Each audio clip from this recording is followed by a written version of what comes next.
Commodore 64 lets you play hundreds more games than any video machine, plus draw, program, even do music. I'm more alive than ever before, and my friends are knocking down my door. 'Cause now we're into so much more. We're into our Commodore 64.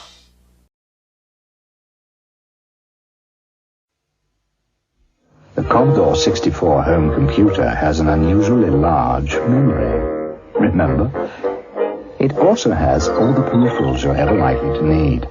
Monitors, plotters, printers, disk drives, and a vast range of software. Which means you'll get so much more enjoyment out of your home computer. The Commodore 64. Remember the enormous memory, but don't forget the peripherals and software.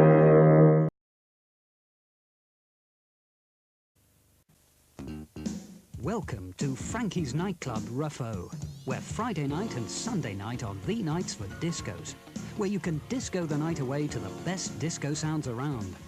Saturday night, and Frankie's opens the door to Ireland's best live bands, with great sounds from different bands weekly. So for a great night out, come to Frankie's Nightclub Ruffo, where fun is our speciality.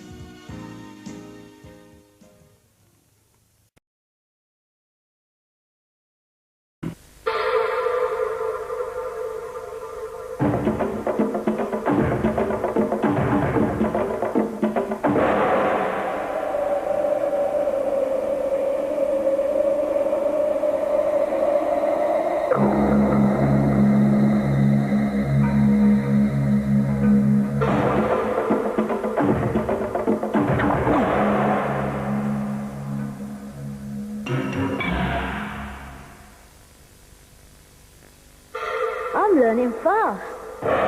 I'll give it my best shot. I knew I could do it.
Hey everybody, how are we doing? Hey everybody, how are we doing? Hope you're all good. It's been a while, but yeah, lots been going on. Sorry I messed up the audio at the start there. I forgot I had the YouTube preview playing, but we're all good now, so.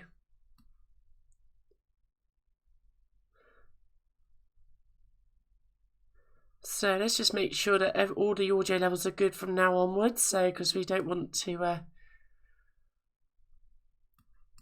have any more problems with the audio, because I'm a little bit out of practice, to be honest with you, so.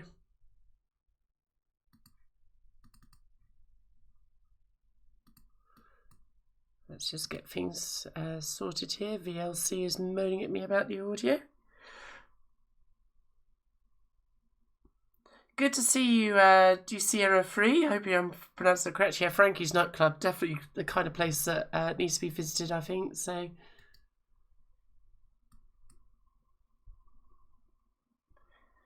Good to see you, No Way, hope you're well. Pots, painting and decorating, you know it, Paul. Good to see you, Error 42. Yeah, Ruffo is the arse end of nowhere. Actually, when I found these adverts on YouTube, I actually did look it up myself and I thought, yeah, I'm not going to be heading there in a hurry, but maybe I should have popped in when I was over in Ireland a couple of weeks ago. I'm just going to restart VLC here because unfortunately it's decided to crash on me, so who says that Macs don't crash? But yeah, so good to see you all, so.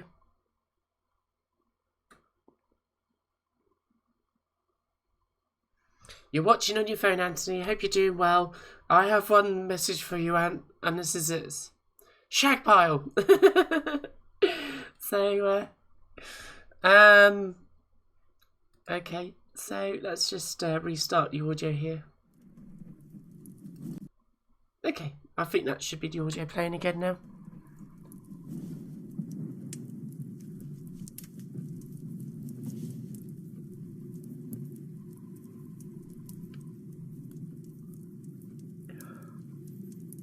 Oh, okay, fair enough. That's a good reason to see a referee. So, so yeah. So tonight, what we're going to do is going to look at some pixel art techniques with regards to animation. I'm not entirely sure how long the stream will be, but you know, anywhere from an hour to 2 hours long. So yeah, salmon, indeed, that damn Norwegian salmon. Let's just make sure the audio is playing because I'm not hearing anything yet, so.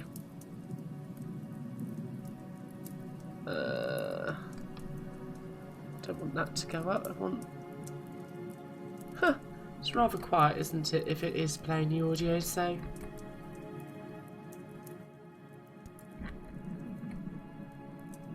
Let's just make sure this isn't.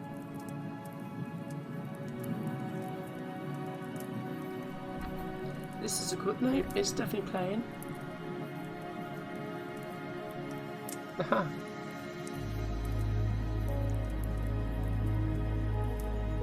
You can hear it a bit more now, so.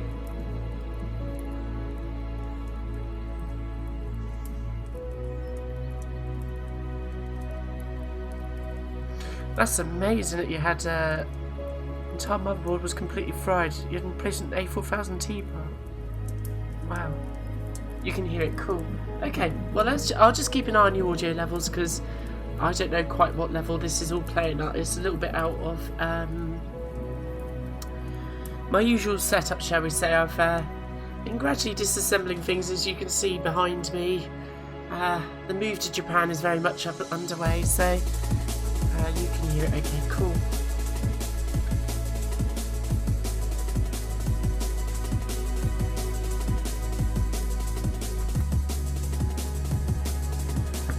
So yeah, pixel art.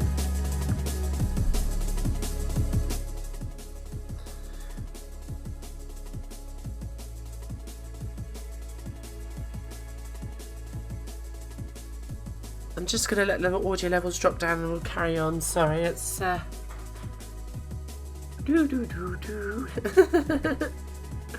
most boring stream ever so far.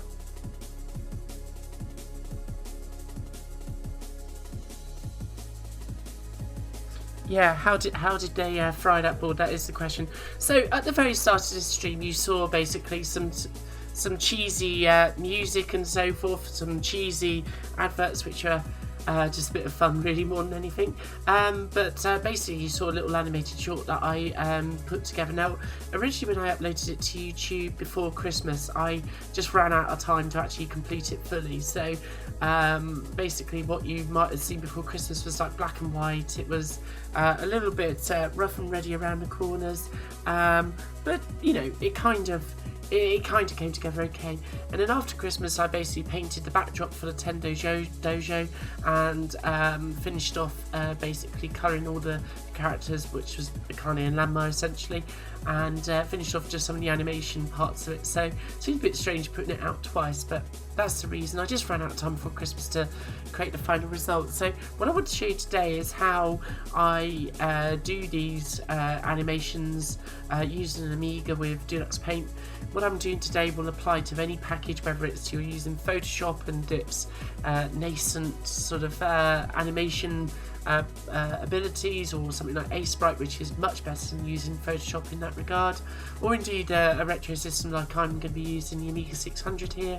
And yeah, so just because I'm doing this on an Amiga doesn't mean that this isn't relevant to current day systems. It's just that I'm a bit of a sucker for obviously using the old stuff. So and that's basically what we'll be doing today. So I'm just going to make sure that I can follow the chat, and we'll just get started.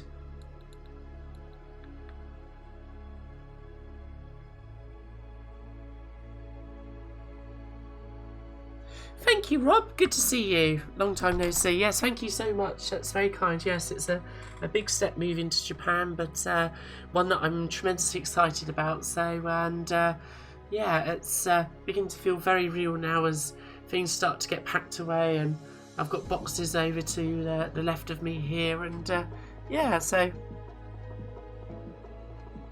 yeah, I was going to say A4000T boards super rare, aren't they? No way. Yeah, $4,000 doesn't surprise me. I'm even quite staggered at how much even Amiga 600s are going for now. They've really crept up in price in the last couple of years.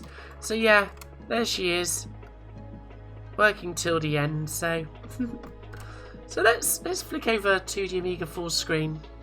Let's get the right mouse. There she is. I'm just going to go full screen for me on my monitor. And off we go. So the reason I'm doing these animations, I'm keeping quite tightly under wraps. It's not the fact that I think, oh well, if I reveal what I'm doing, somebody else is going to do it, because the idea is not an original one, and I'm sure if I looked on YouTube hard enough, I'd find somebody who's come up with a similar idea. But essentially, with the move to Japan, my primary focus is going to be what I'm there to do, which is teaching. I'm going there to teach English as a foreign language. I'm super excited about it because when I finished the reason I went to university in the first place was to become a primary school teacher, which is you may call it elementary school in your country or whatever, but so basically ages of like roughly 4.5 through to about 11 would be the age group here in the UK that falls under. So sometimes it's referred to as infant and middle school and junior school here in the UK. It goes under various names, but it's that age group. So that's my primary focus. But outside of that, I'm going to have a new country that I am absolutely chomping at the bit to explore, both photographically, culturally, gastronomically, or you know, sort of through what I hear and all the rest of it. So yeah, orally, I suppose. So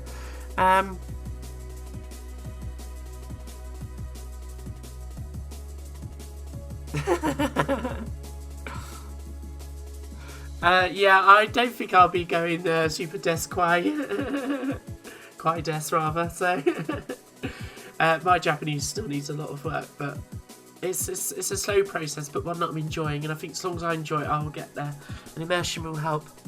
So basically, in the channel coming up from sort of late March, early April onwards, I'm still going to be doing the pixel art, albeit from a different location. But what I want to do is very much how to bring my adventures essentially in a new country into not just the obvious stuff of me probably visiting the odd hard-off store or whatever it might be, you know, looking for Super Famicom cartridges or something like that. That's all a bit de rigueur on YouTube, and I think there are people that do it much better than me, or will do it better than what I would be able to do. And I just think it's a bit done, really. I know it's interesting, so I'm sure there will be some videos along those lines. But what's more interesting to me is exploring Japan and bringing both video and my photography as well as what I do on these older systems or with pixel art in general and animation, and creating these mixed media kind of things. So there's going to be some very curious stuff that's going to occur over time. It's about time that I actually started putting what I've been doing the past couple of years into actual practical usage, and it's tremendously exciting what I've got lined up. So, and what I'm going to be going through is in part in preparation for that. So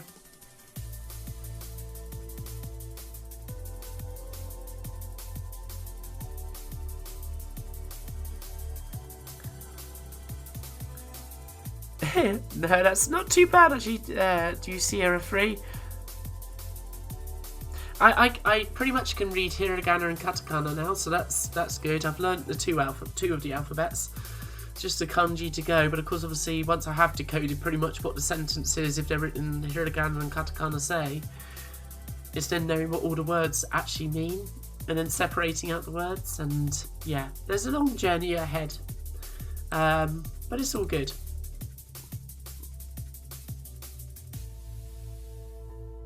If you could be an anime character, you'd be Queen Esmeralda's, no way. Well,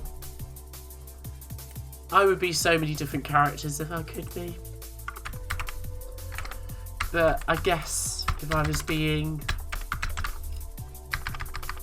philosophical in some respects, I would say that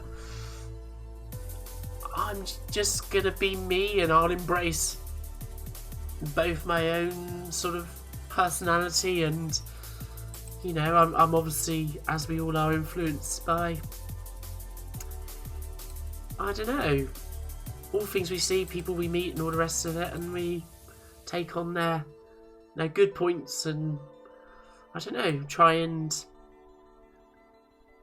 I don't know where I'm going with that thought, but basically there's no point imagining yourself as to be somebody else other than be yourself, and make yourself the person that you, I don't know, otherwise seek to be, you know, like, change becomes you, I guess. So, right, so, I don't think that made any sense. Let's just do no to that, because what I need to do is load an anim brush here. So, hey, Yostatey, how are you doing? So, hope you're well. So, I'm just going to load in this Lama-chan graphic that I've been working on all week, so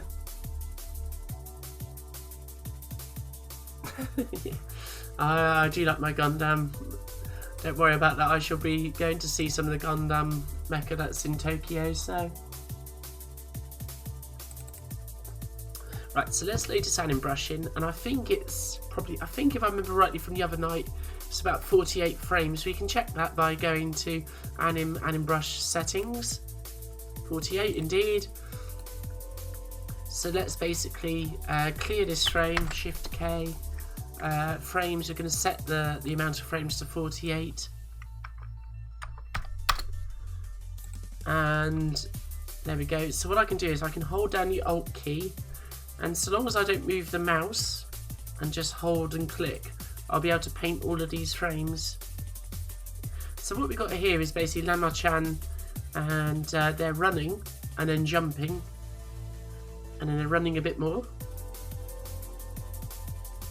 and then they're going to jump again, and then as they jump they fall, and then they're going to disappear into something, and that's pretty much it.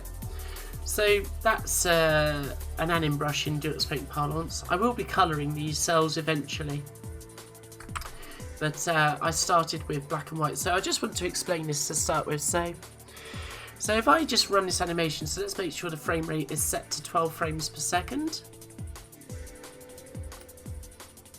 because otherwise this will run too fast.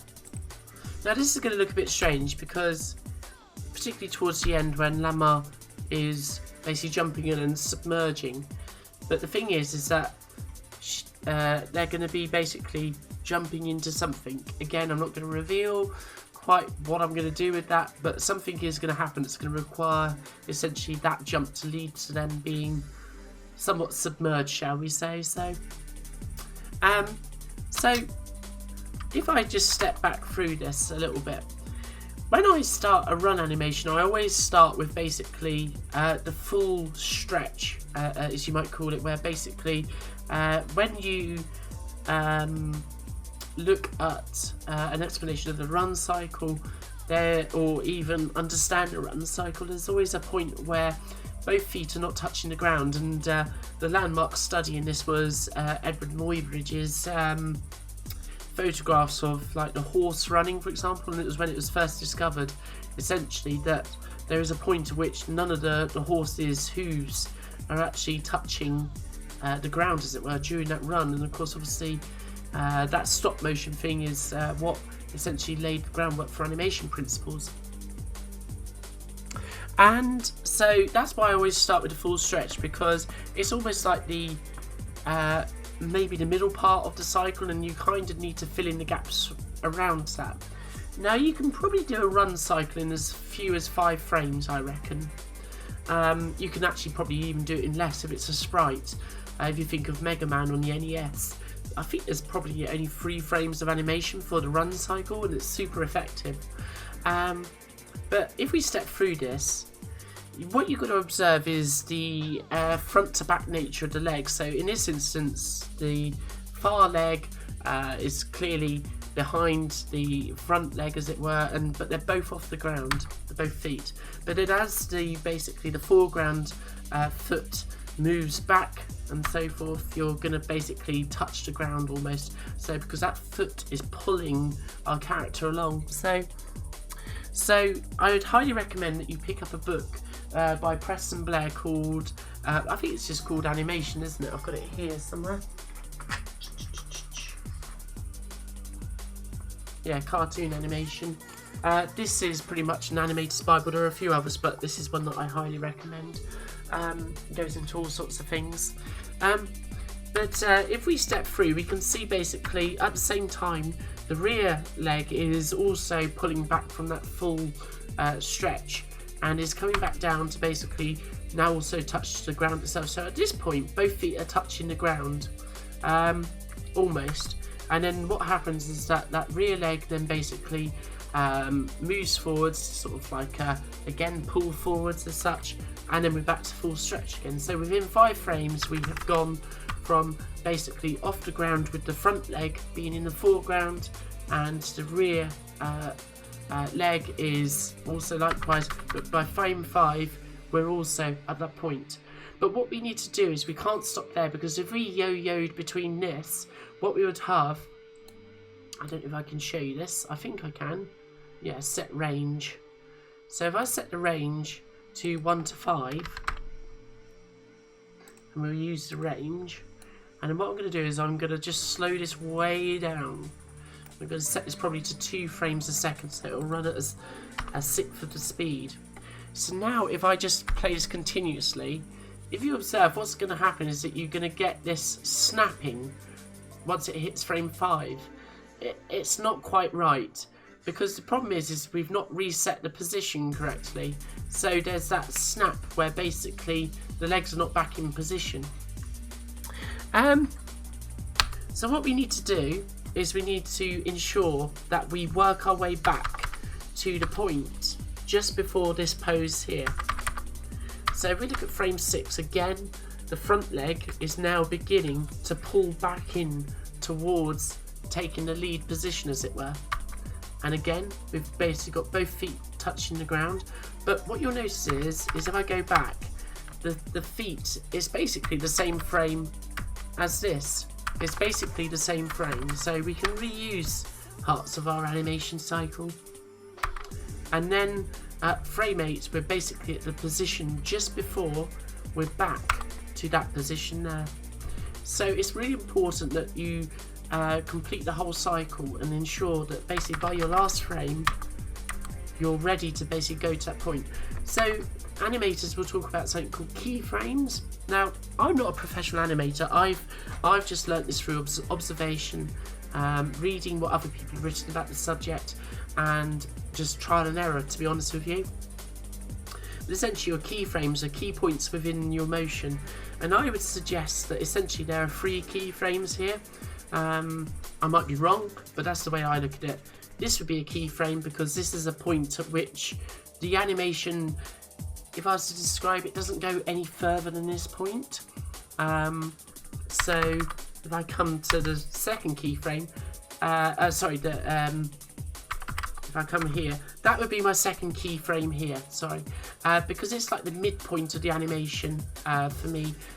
It's essentially the point we're working towards from this frame here. So, and then this would be my last keyframe. So basically, in the middle frame, so frames 2, and 4, they're kind of like our tweening, we would call that. So basically, the steps which get us to those keyframes, as it were. So, I think some animators will be like, you've got to do the keyframes first. I try to do that, but sometimes I don't always do that. Sometimes I work in a very linear way. I kind of know what I'm going to, and then I sort out the smoothness of it. But generally speaking, if you identify the keyframes in your animation, it's going to make it easier. So I hope that explanation makes some sense. The other key thing is obviously you've got to move the arms, because if you think about it when you run, you know, your arms are not going to be static. You would have noticed in my little Dojo no Kiken animation, there was the Lama's arms and the Kane's arms don't actually move when they're walking. That was a time thing, but they could have had a little bit of sway in them. But it's really important with a run cycle that you've got the arms moving to give that energy. And then the other thing you'll notice is that Lama's pigtail is also dancing with basically the movement. So there's just very subtle animation there. So if we was to play the loop of the 8 frames, let's set the range to 1 to 8.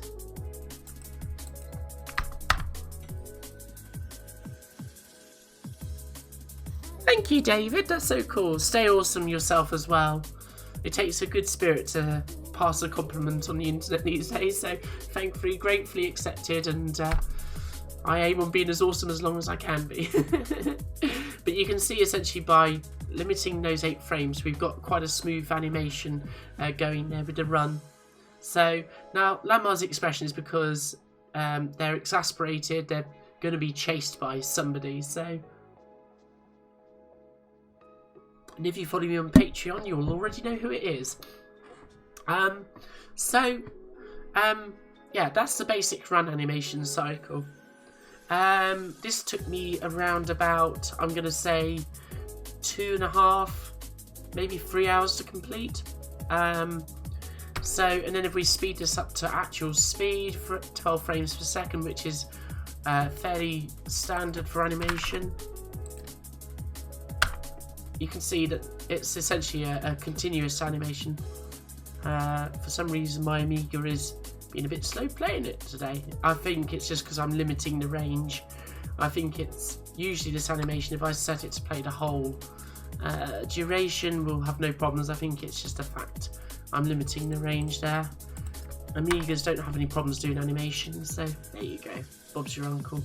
It's all to do with the way that anim is compressed. That's the Amiga's standard animation format. So when it comes to the jump, I had to choose at which point the jump would happen.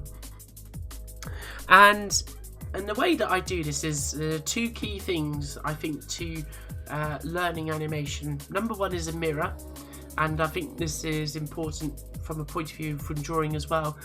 If you want to see how poses look, how expressions look, how hands look particularly, or anything like that, you need a mirror, and you need to be able to learn the skill of being able to draw almost in reverse, because you're going to have to flip it, because what you'll see is a reflection, and that's going to really help you get a realistic or a believable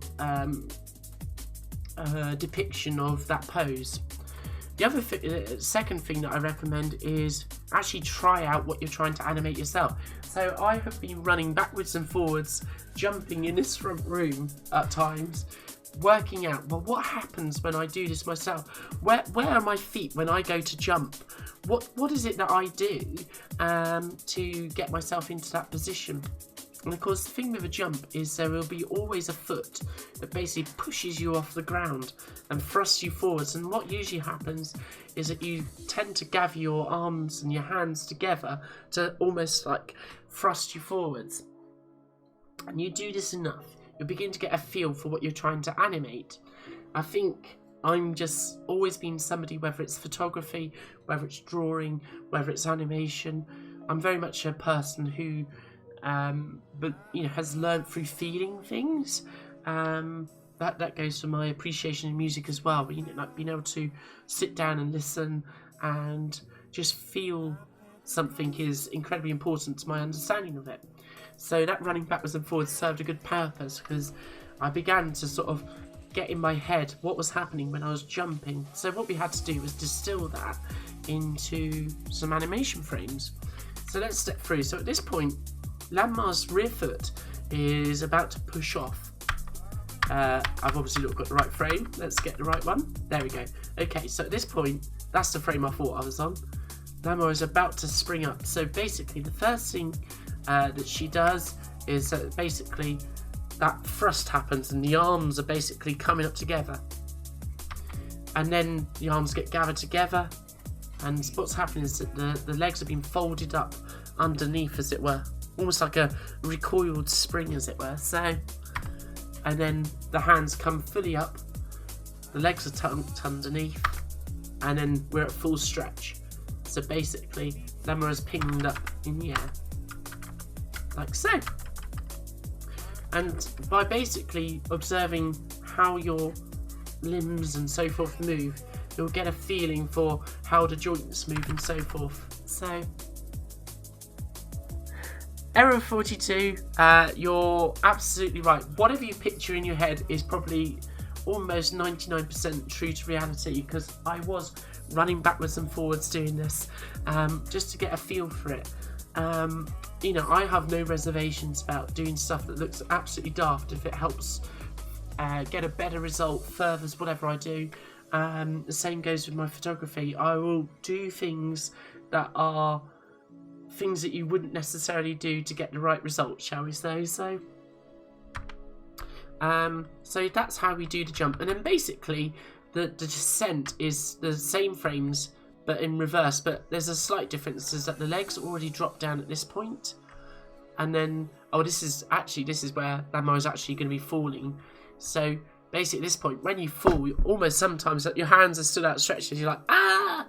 So, and then basically the descent is quite simple, and then the arms gather together as basically sploosh happens, as it were. Not that we've got the splash in here at the minute, but that's the idea.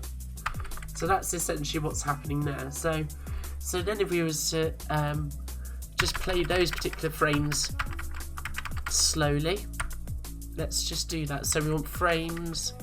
Actually, I'm going to go back to where it's just a jump cycle. So that's frame 19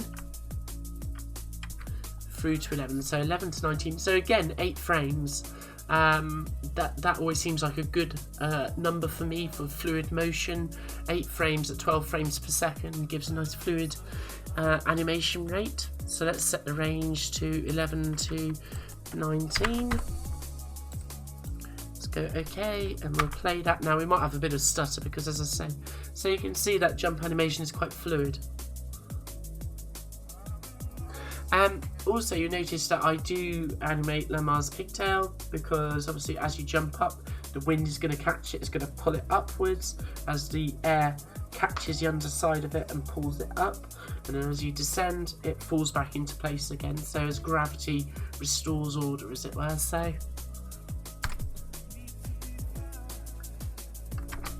the other important thing just to note about the run cycle is you'll notice that there is a bit of a bounce to Landmar here. So basically, as that foot strikes the ground, you'll see that basically the top of the head actually rises up. But if you think about it, that's exactly what would happen, because your foot is going to be pushing your body upwards. So that's quite important. So get that bounce working. So as your foot hits the base point, that's what's going to happen there. And that's why I have this simple horizontal line here. This is my base point. this is the ground essentially. You'll notice that I actually leave a pixel spare here.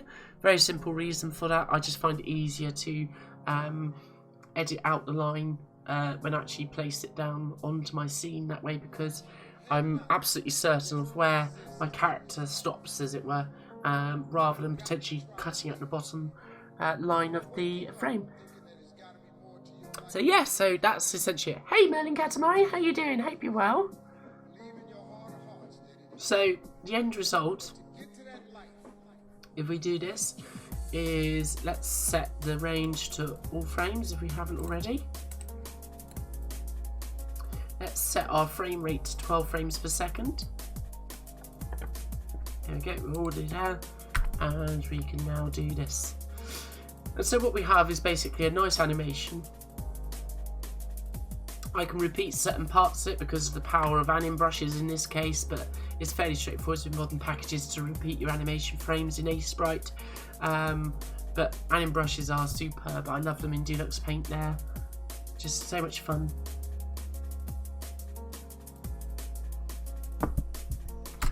So, where do we go from here? How do I actually draw these frames? Well, let's just take the first frame here.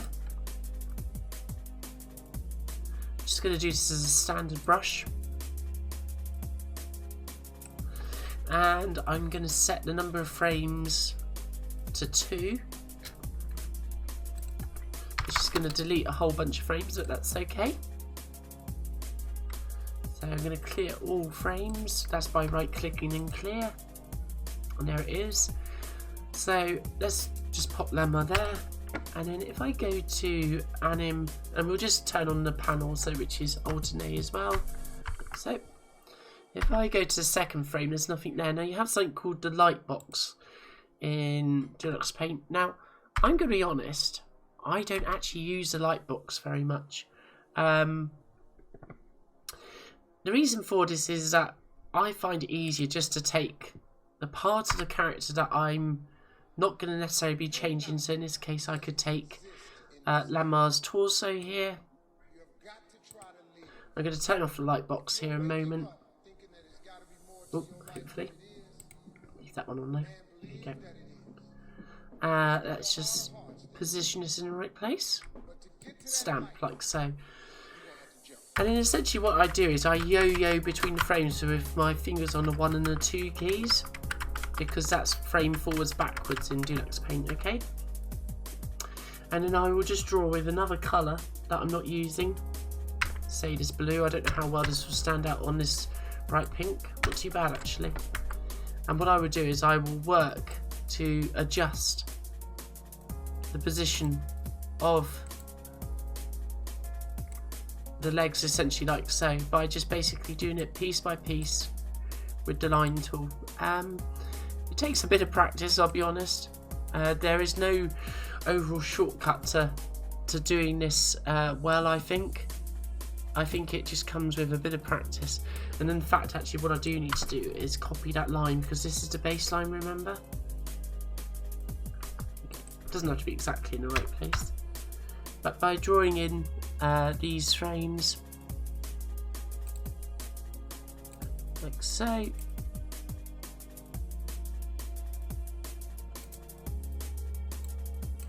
it's just basically drawing by hand. That's kind of what I'm doing here really.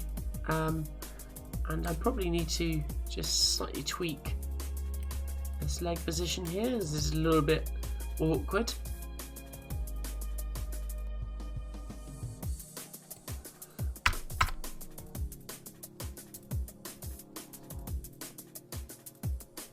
Like so. And that's essentially what I'm doing to basically get the, you know, sort of the animation working. So yeah, that's basically the simple sort of explanation of how I go about doing this. But obviously you may find that the light box does help you, because with that turned on, you do get the opportunity. If I just show you this here, you can see that the brightest part of the picture is essentially our foreground, and that the this allows you to see kind of what is happening. So there's no right or wrong way. You may find that this sort of helps you as well. So, hey Dave, how you doing? Thank you, Arcade Ages. That's so kind of you. So, duck next. Yeah, there may be a duck.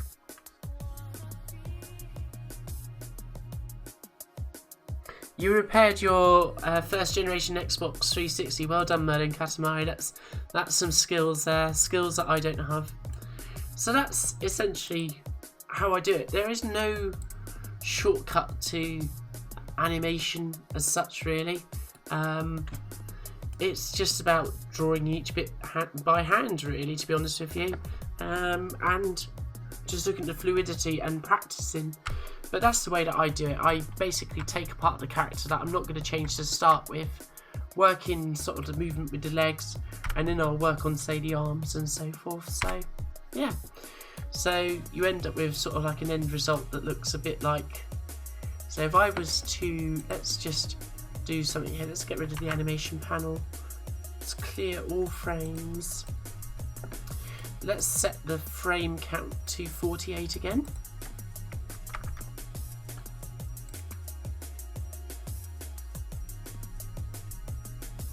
Now in the iMac with a G&T, that sounds good to me. Good to me, Ant. Well done. So let's click load. And we'll go to rather than clicking through this. I really need to just create an assign for this and make it so much more straightforward. So let's take our...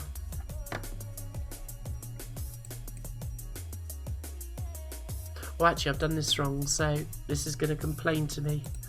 So let's go to 16 colours.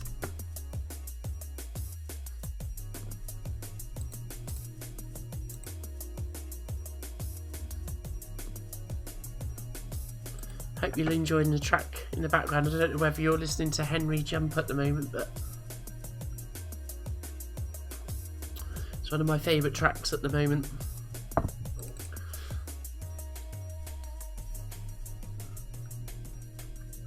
So let's just load that anim brush in. Let's set the frames to 48. And we will just use Dulux Paint's anim painting here. And we're just going to hold down Alt and just hold that mouse button down and let it paint all of these frames. And by looking at the coordinates, I can ensure that I'm not moving the mouse.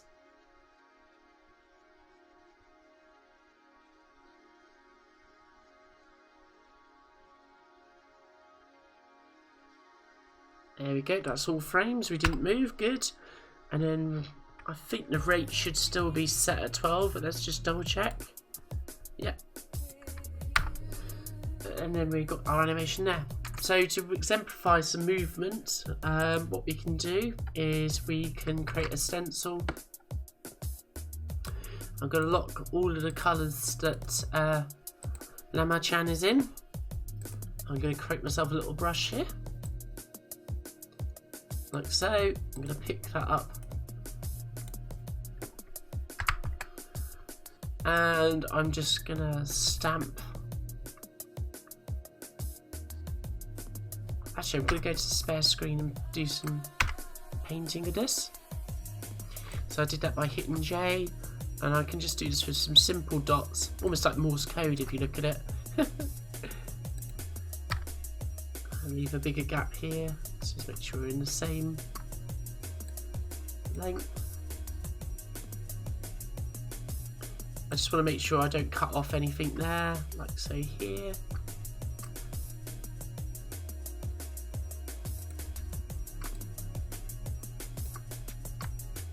Little dot there, we'll leave a little gap there.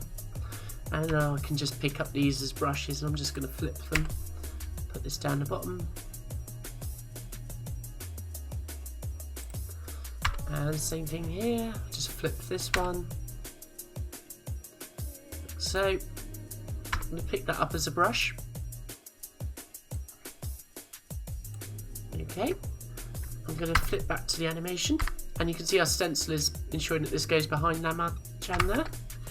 And what we'll do is I'm just going to change the handle of the brush to this corner here by clicking Alt and X on the keyboard.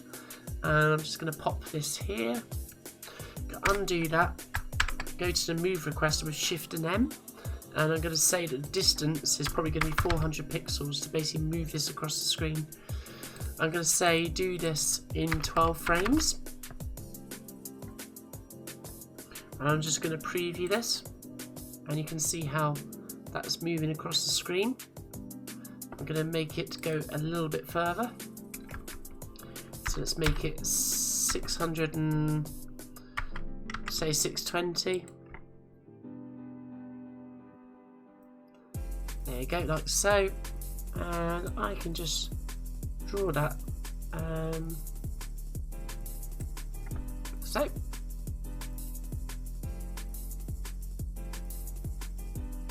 You love these colours, me too, Arcade Ages, so.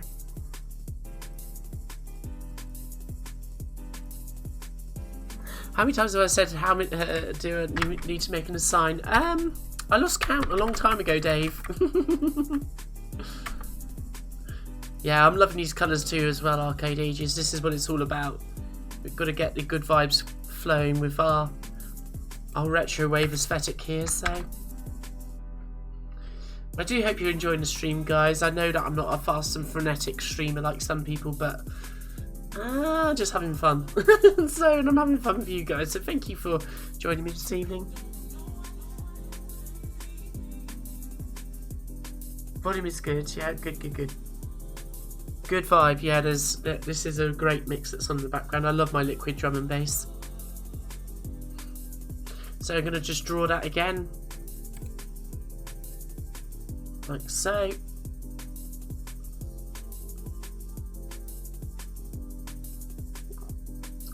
And that took us to here, and I'm going to just move this up a bit.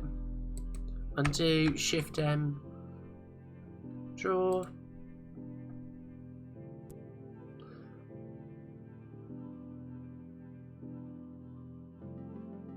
And Finalizing.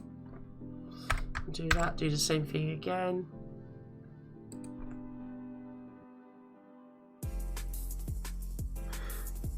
Absolutely. I like it a bit chilled as well.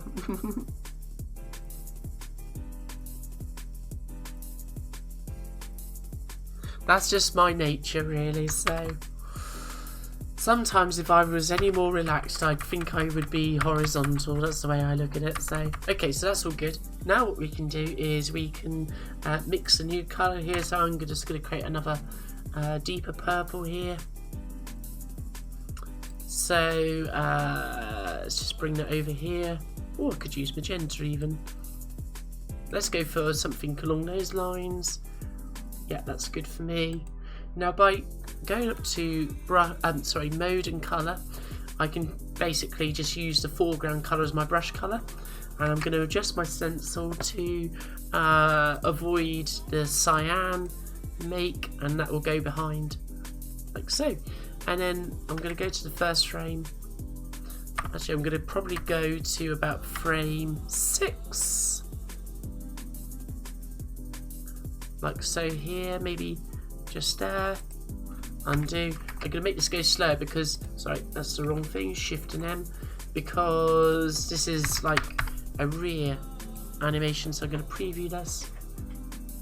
It's going to go behind there like so. Good. Yeah, hey Ravi, how you doing? Looking forward to your set later. I should be finished before yours starts. Enjoyed it last week, that's for sure. So yeah, D&B vibes like so.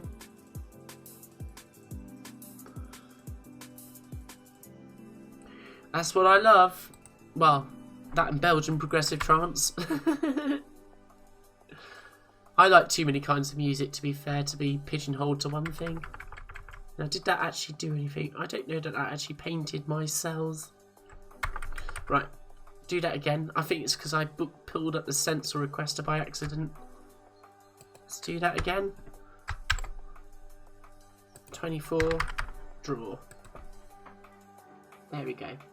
So basically the pink blobs are going to move a bit slower than the cyan ones because they're more in the foreground. So it gives that impression of parallax essentially.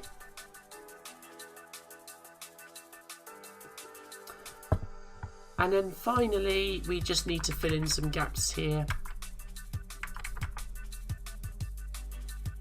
So let's get it to where there is a big gap. Somewhere here maybe. And we're going to make this the real background colour. So again, I'm just going to copy that pink hue that I made here. Let's switch to hue, saturation and value mode. Drag the luminance down to something quite like so. There you go, it's good. Again, I'm going to use a stencil just to avoid the pink. I'm going to go to make. Oops, have I clicked the wrong one? Nope. F2 that. Where's my brush gone? Have you seen it? There it is. Let's just pick it up again.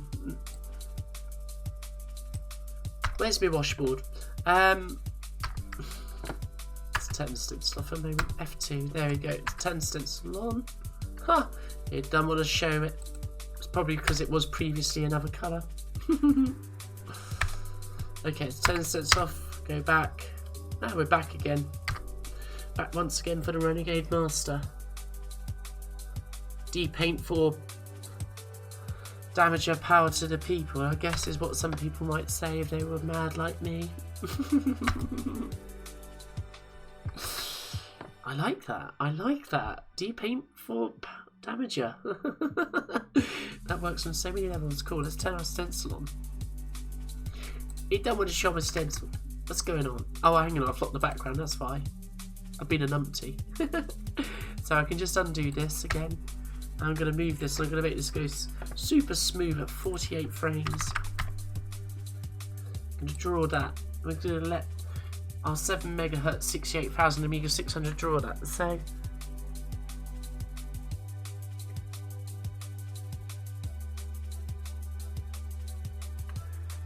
it is so exciting, isn't it, Arcade Ages? Depaint was something that got bundled with so many Amigas in the UK. It was the de facto standard and so forth, and I loved every minute of it. There was never a moment with my Amiga 600, which I'm still using to this day. This is the Amiga 600 I bought in 1993, age 10, through a slightly sad reason, because it was my inheritance money from my granddad who passed away that year. So my granddad, in a small way, he left me the best legacy he could have left me with, which was me being able to afford this Amiga 600 from Silica. And we had Deluxe Paint bundled with the machine, and it was like opening a new world. It was fantastic. And now if we run this animation, let's see what we get. So we get this little cool effect here. There's still a bit of a gap there, but doesn't matter. But it just emphasises the motion and so forth. With all that power at our disposal, we can do some fabulous things. So it is a truly amazing piece of software, isn't it, Rafi? You're right. I'm going to be in a smaller room indeed. I'm going to be in a smaller apartment. It will be an apartment, but it will be very much smaller, so I'd imagine in some ways it's going to be like living in my crappy bedsit back in Brighton, which I lived in for a matter of about 6 months when I finished university. I lived in this terrible bedsit for between, must have been about August of 2005 through to January of 2006. I literally moved next door from where I lived in Brighton, and after university finished and everybody else went back to their hometowns, and I decided, nah, I'm staying here. So yeah, so that's all good. And then if we want to just make it a little bit more colourful, we can stop the animation. And let's just throw some colour cycling into the mix. So let's go to ranges. I'm going to define a range here. Now, this software is obviously even faster if you use a more powerful Amiga like an Amiga 1200 or even an Amiga 4000. But basically, if we bring our colour cycling rate up to something like this, maybe even faster. There we go. Let's go with that.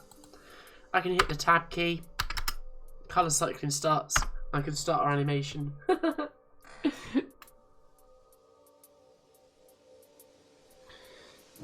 Well, where I'm going, Ravi, it's not going to be too bad because I'm going to the far north. I wanted to be somewhere more rural.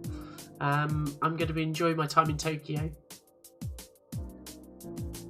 But I am looking forward to exploring the more rural side of Japan and so forth. And what I'm doing tonight is going to be, bizarrely enough, very much intertwined with all of my exploits in Japan. And I booked myself a nice little place on Airbnb for my first 5 or 6 days in Japan in Narima.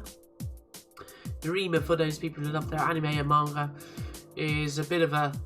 It's I don't know, it's like a... for me, it's like, the only way I can describe it, it's like a site of pilgrimage, because you've got Toei Animation there, and essentially a lot of modern anime, you can trace its roots back to Toei Animation with Astro Boy.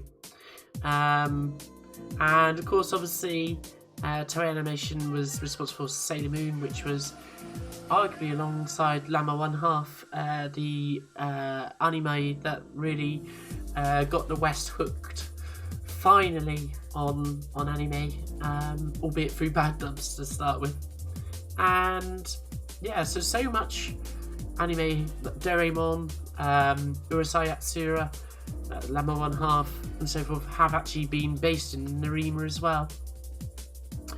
So I shall be visiting there, as well as obviously the usual sites of Shinjuku and obviously Akihabara, and just generally exploring Tokyo to get grounded and so forth. But I'm going to be using these animations in a way that is, I don't know, it just feels like I'm finally going to be doing what I always wanted to do with my life, even if it is just producing a YouTube video which features these little animations. But yeah, I'm going far and far away from everything that I have been doing with my life up until now, so, but arguably getting closer to what I should have been doing all along.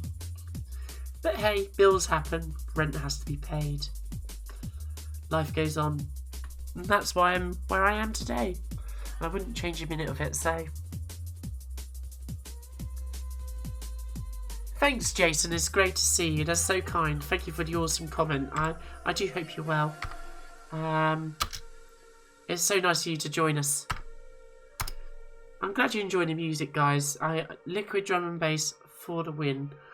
It is the perfect thing that I listen to all the time when I basically am working on my pixel art and my animation. So I'm just going to take a quick comfort break, guys. I'm going to be right back. I'm going to actually show you some actual hand-drawn animation next. I think the time is probably about, 7 o'clock. I was bang on the dot. So that shows you the general process of the animation. Essentially what we're animating here is more of a sprite. Although, obviously, there is the potential to do full-screen animations, yet they will take a lot longer. So if I was to come back, this is something I really ought to have completed, but I hadn't. So let's just find it. I might actually be enjoying manga. Graphics, YouTube. Yeah, there it is. So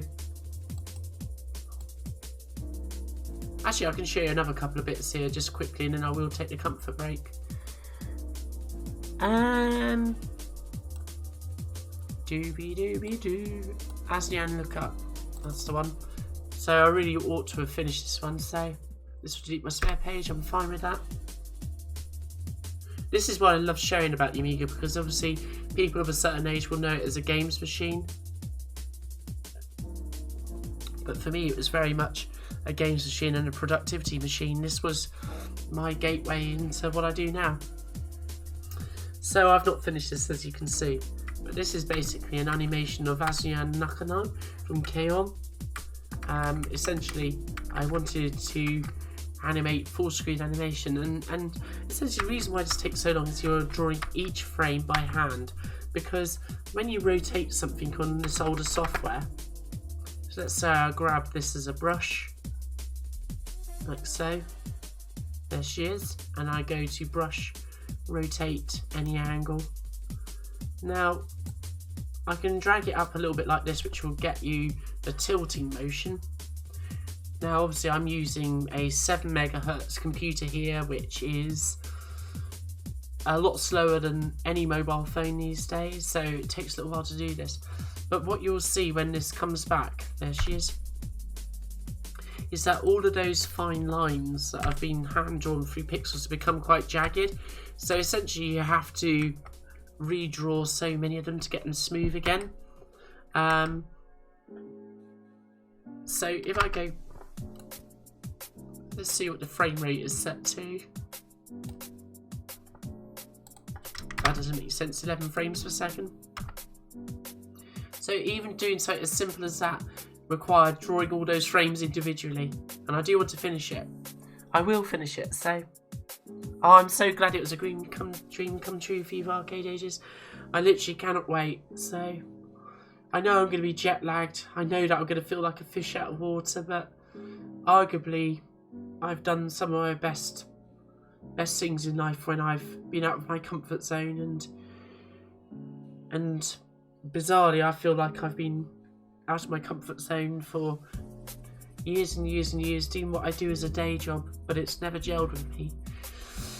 So I'm going to go to somewhere where I feel out of water, but I'm going to soon learn how to swim, so it's good. It's all good. So that's a full screen animation. I'm going to finish this stuff, guys. I'm going to finish it. And then the last bit is that I was just going to show you just before. I'm going to go with it being Nazian reading. So this is a slightly larger animation than the Landmass sprites. You're going to see some Lum Invader, Lum sprites from Urusei Yatsura in a minute, but this was the first animation that I completed after getting my Amiga 600 back out the loft 2 years ago. I stylised it on purpose in this monochrome.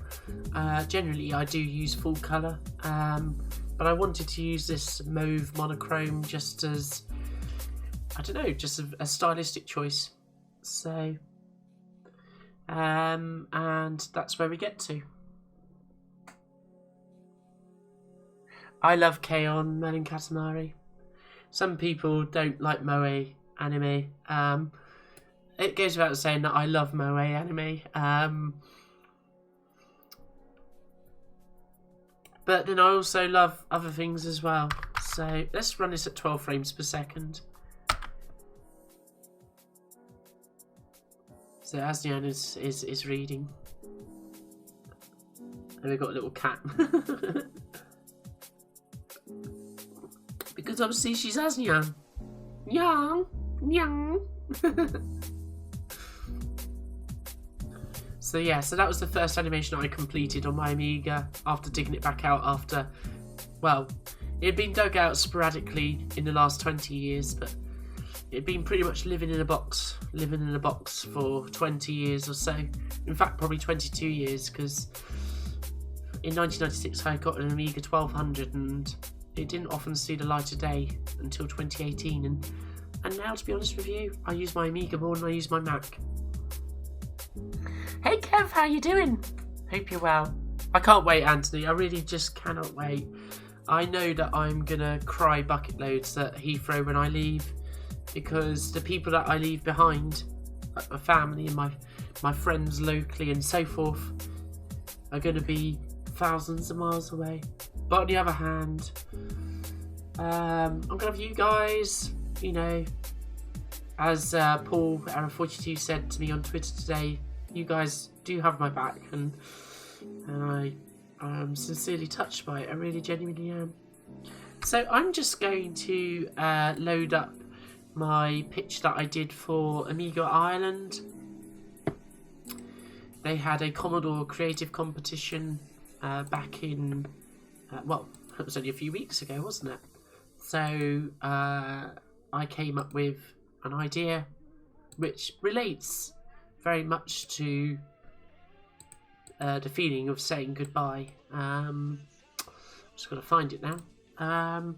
And yeah, and I was amazed that this took the first place, to be honest with you. I came back from Amiga Island with a big grin on my face for so many reasons, but to be voted first place was something beyond my dreams. And this is a extra half bright, so OCS, ECS Amiga compatible image. It's in low res interlace. It's probably crashed my machine because it's taken an inordinate amount of time to load. What is it doing? It's a low res interlace image. Oh, that's not what I wanted. Let's just clear all frames. Don't worry, that didn't win first prize at Amiga Island, folks, because I think I'm a little bit better than that, if I'm honest. A little bit better than that. Not much, just a little. I don't quite know what happened now. Obviously picked the wrong file. Oh, hang on. Maybe I'm loading it as...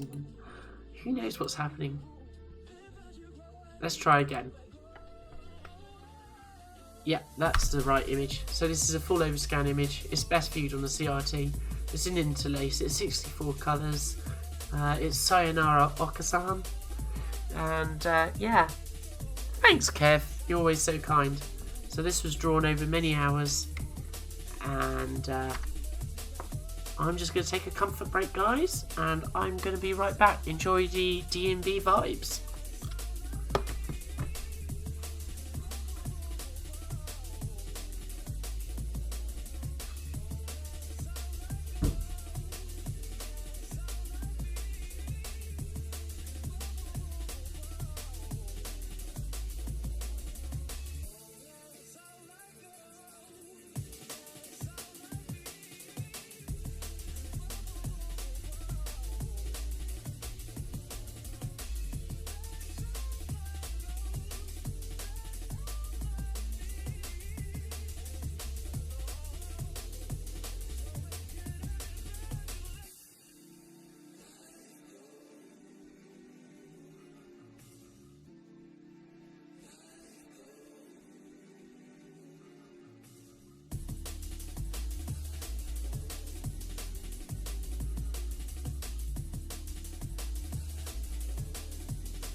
No worries, man and Katamari, thank you.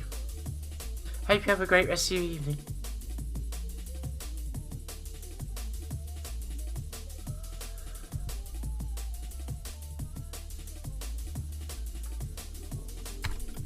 Unless you were saying see ya as in I'll see you after my comfort break.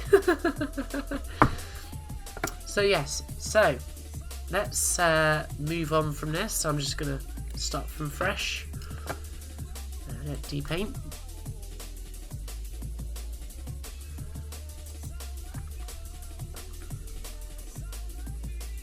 We'll start with a low res screen at 16 colours. And I'm just going to load in a palette. Actually, I'll just load the brush. I'll just use that palette. So brush load.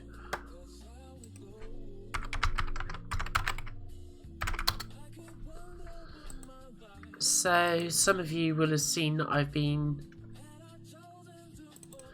working on some Urusei Yatsura stuff. That looks a bit psychedelic, but if we go to colour, brush, palette, use brush palette.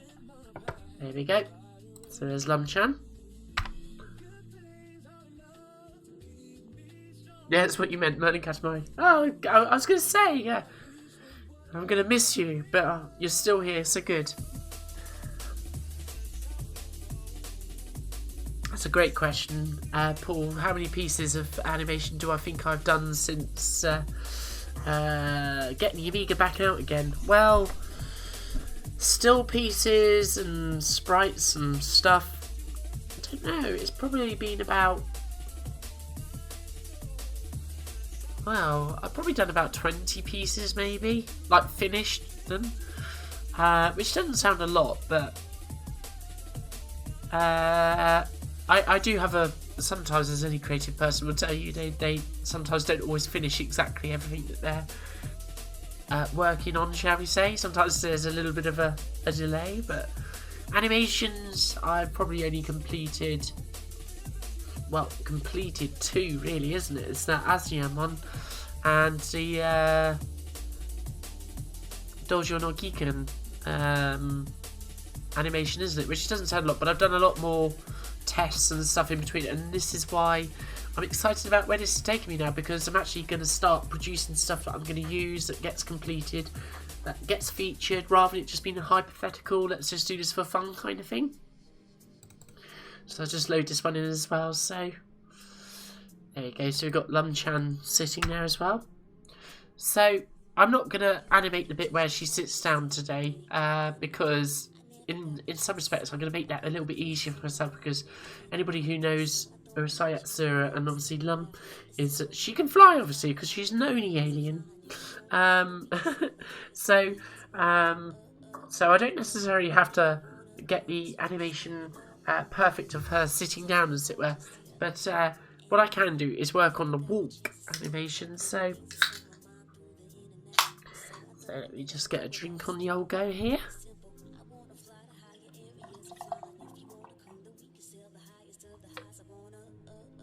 There we go. So what I've built up though, and this does tie somewhat into what Error 42 just said, is a bank of assets that I can use. So for example, walk animations and so forth. So let's just load a new anim brush in. Let's go to my graphics folder again. I'm going to go to Lemma 1/2, and we go to anim sprites. Now I would hope that I called it Final Lamakun. Invalid anim brush. This is going well. Let's just do that a moment and copy those to the clipboard. Let's go to... It's probably because it's an animation, isn't it? Let's just try that again. And... Oh, wrong folder.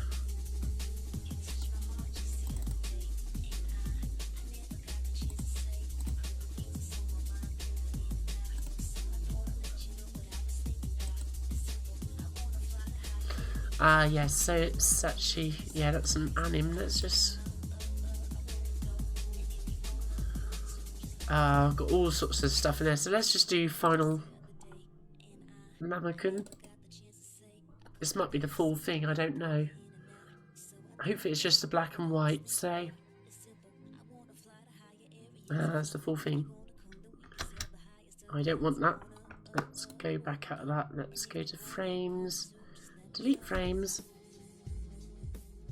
Oh, hey Jason, how you doing? Taking you back to your Amiga 500 and Deluxe Paint. Oh, it absolutely had the power to do this. Now, obviously, the Amiga 600 allows you to have 2 megabytes of chip memory. Chip memory is what the Amiga needs to display graphics. But even with a 512K chip, 512K slow as you may have had in your Amiga 500, it can do superb things, so... Let your only limitation in life be your own imagination. Right. This is going so well. I just want to basically get the walk frames. So let's just find them where I've saved them on my Amiga.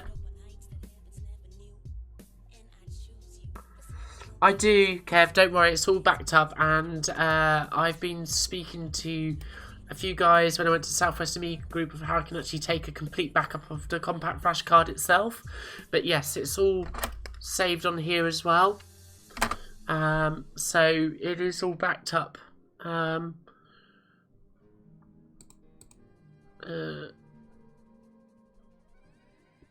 Which I felt I could probably take a Carney.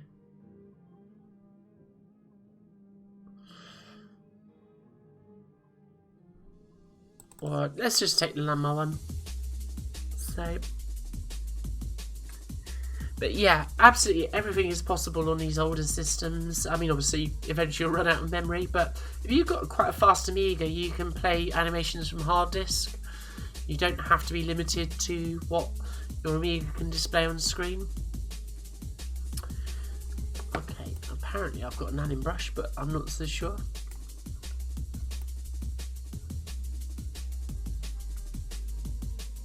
So we just use the brush pan to start with. I'm pretty sure we do actually, because thinking about it. Oh, here we go.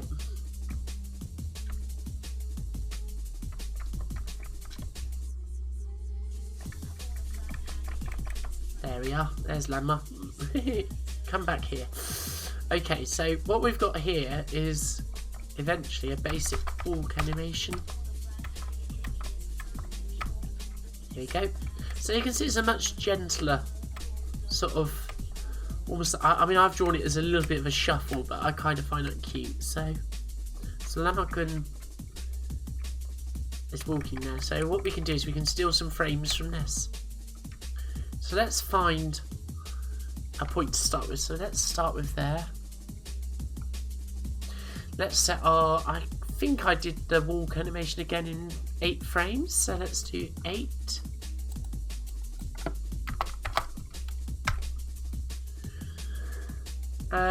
Let's just step back a bit because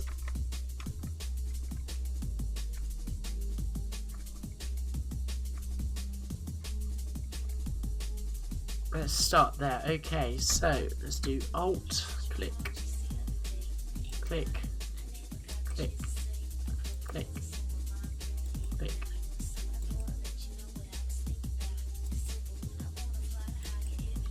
Okay, let's just check that I've got all the frames then.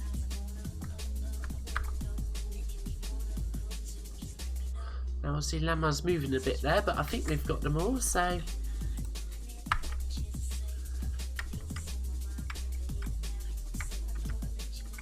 yeah, that looks about right, so that's good. So 8 frames.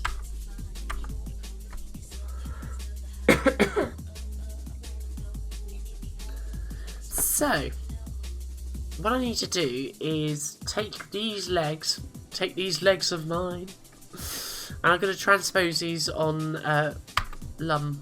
So let's get these frames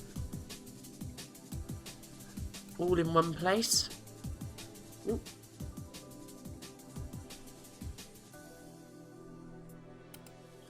I think that's the background colour. It is indeed. So what I'm going to do here is basically make sure that Lamma is not moving. Actually, I've just took the first frame. Let's go to the second frame. And I can do that basically by just... Now, the head is going to move, so I don't want to take it from the top on the head. I'm just going to use the feet as my guide. And also the position of the eyes, because that would have been what I would have done initially to draw this.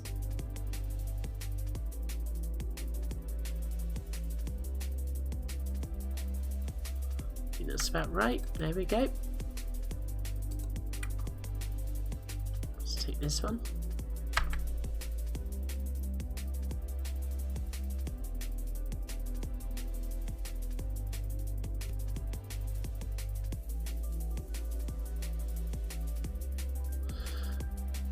I could get this all wrong, but we will see what happens.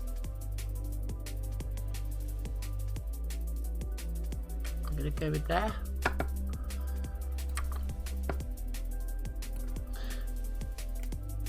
To be fair, I probably loaded in a brush that I could have done with.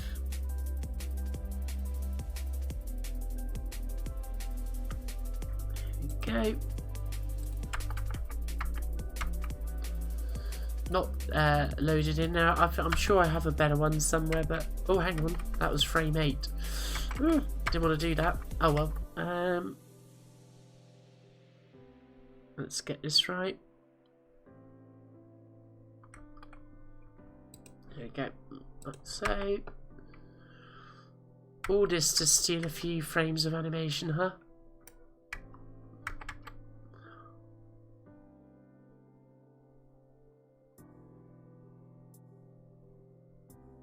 I think that's about right.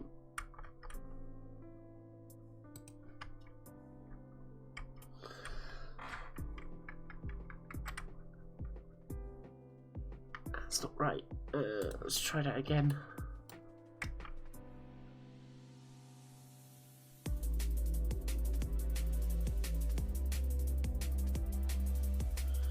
Nothing like making life easier for yourself, is there?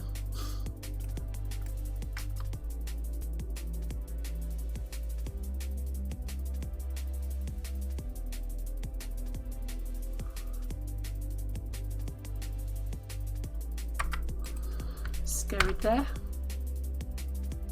Oh, got a little bit of movement there, but never mind. What's the most recent anime that I've watched? Asked Man and Katamari. Well, strictly speaking, I have been watching quite a bit of the Urusei Yatsura at the minute, so which I've never watched all of them. So I've been watching a bit of that. I've been also watching a bit of Violet Evergarden again for the umpteenth time. So we seem to have fallen down the hole at some point during this animation cycle, but that's fine. As long as I've got the frames to work from, it doesn't actually matter.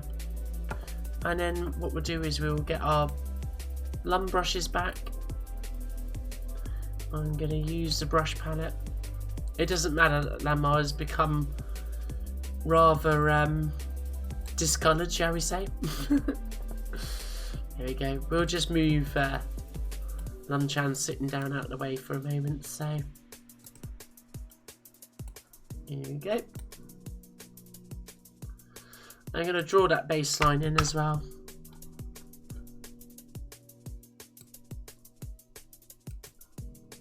There we are.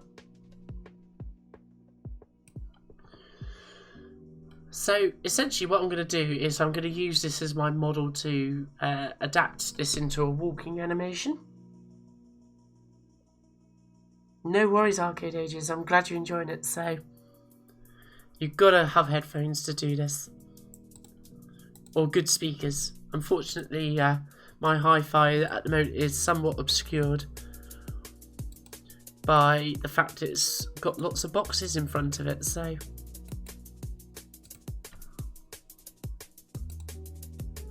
essentially what I'm doing here is I'm just mimicking what I've already got. Now I could obviously copy these legs, adjust them in place and so forth, and change it like so, but I just feel that I'm going to be able to get to where I need to be by just adjusting this frame by frame individually. So I'm just going to need to adjust the boots a little bit, just to get almost like the toes rocking on their joints as Lumchan begins to move, as it were. So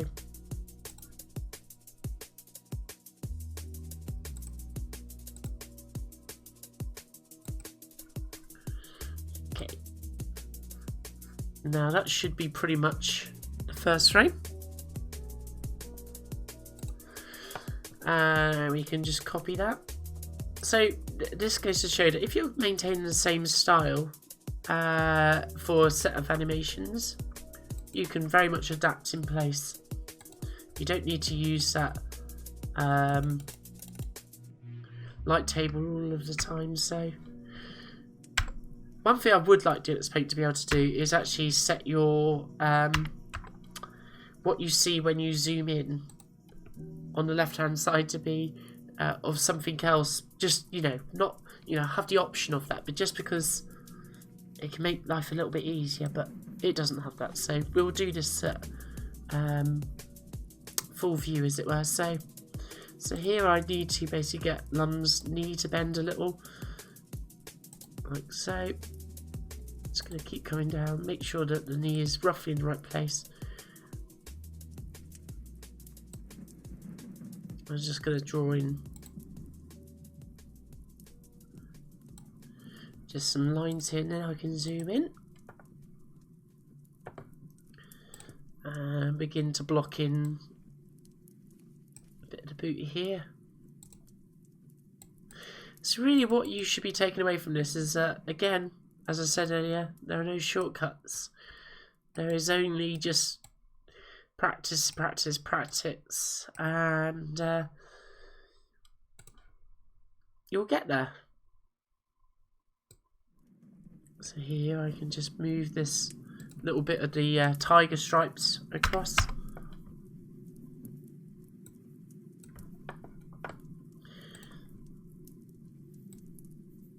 Because it saves me having to draw them again. So there's certain things that you can cut back on time-wise, shall we say.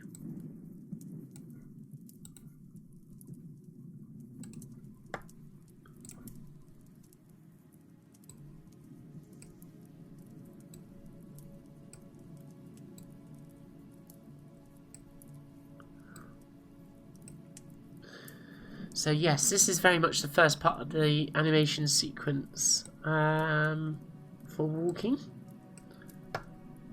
Just slightly bending that knee there. So again, this goes back to try walking yourself. Observe what happens to your feet. Do they both touch the ground at a certain point? Yes, they do.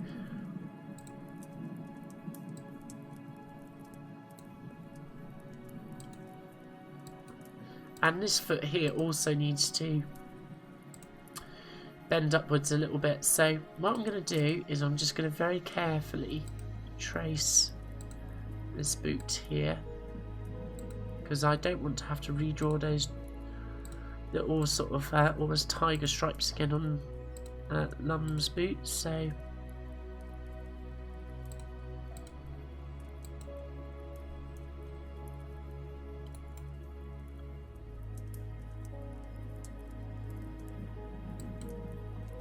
there we go. Just need to move up 1 pixel.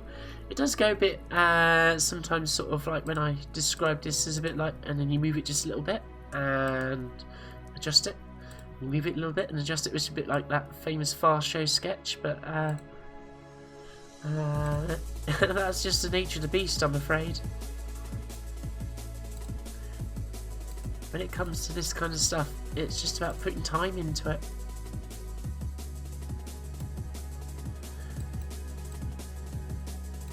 Okay, so just keep going here.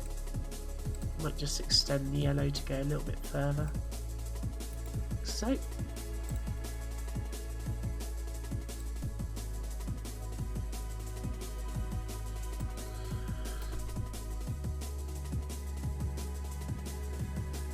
It is superb, Burning Catamari. You do need to watch it, absolutely. So,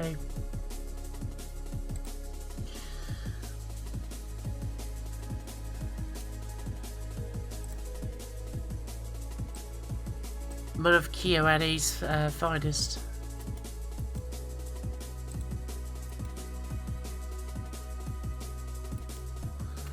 Okay, I think we're pretty good there. I might just get this part of the boot just to move up just a little bit more. Yeah, that's better. Like so. 1, 2, 1, 2, 1, 2, 1, 2, 1, 2, 1, 2, 1, 2.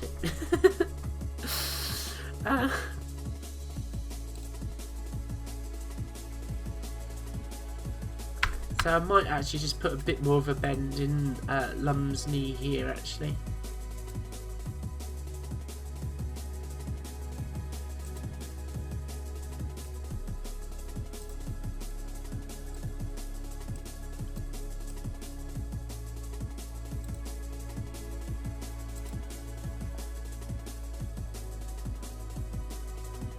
I might just add a little couple of pixels or so just here.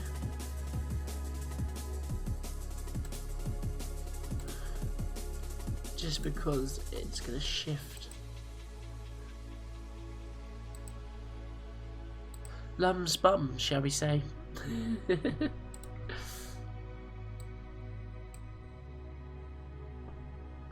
Okay, right. Now, one of the things that you might have noticed is that I didn't anti-alias the legs or the hands in this particular character portrait. That's because I knew I was going to be moving them. So I'm happy with that. Let's come forwards a bit.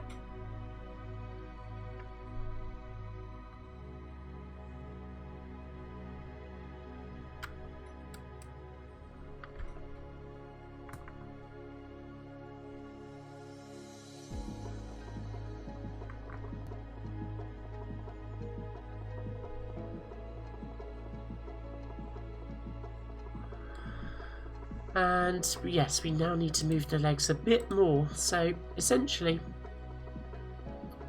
what we're going to do is I'm going to just snip these little tiger stripes here, and I'm just going to place these down here because I can reuse those. And likewise here.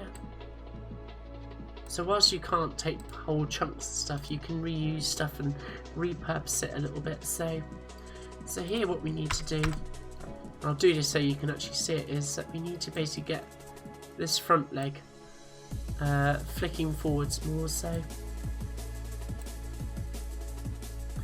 I might actually draw this a little bit more here, like so. So you just got to be a bit gung-ho with this and just go in there and be ready to run colour, be ready to take apart what you've drawn. Still wrong colour, right colour now.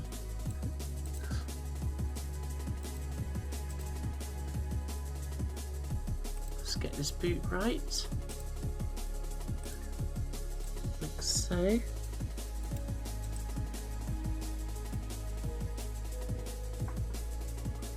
Let's colour this in with the yellow.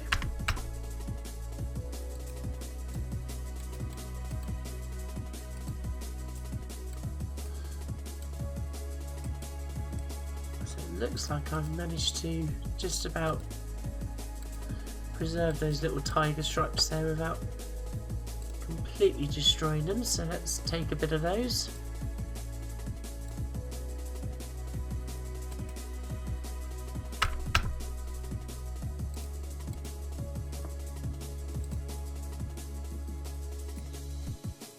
I'm just going to flip back to the previous frame there, just to make sure that I'm not, adding in details that weren't there to start with. So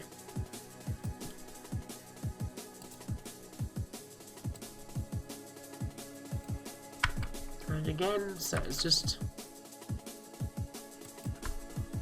on the heel there, or ankle rather. Just do that. Get rid of these bits.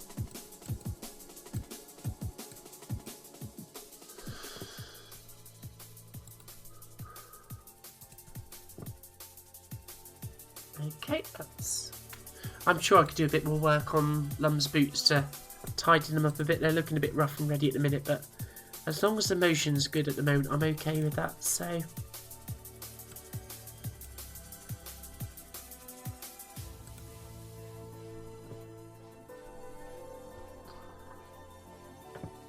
and then we have the other boot and leg, which is basically going to push backwards, essentially. So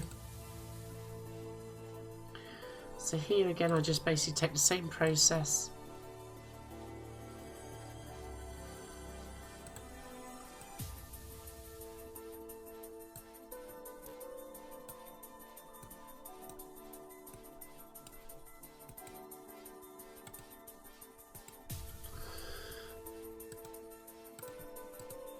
Actually, let's do this where you can actually see it also. Let's just take the bottom of this boot away. Actually, let's just wipe that. So, and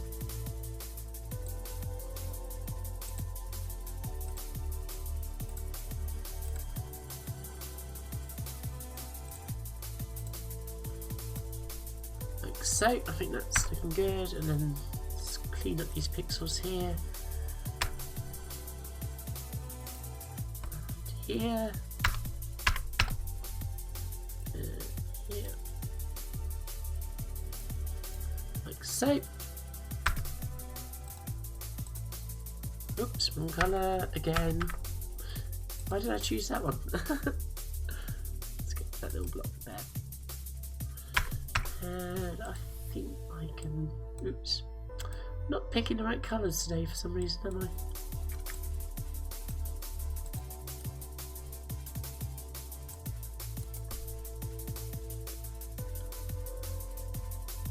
Now, I think the boot needs to come back a little bit here.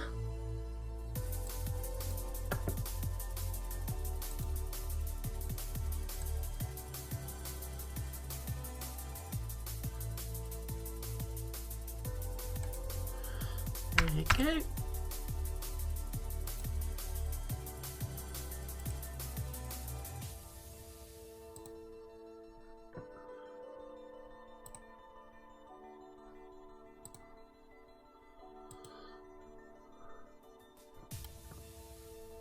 How's that looking? I might just nibble a bit more away here.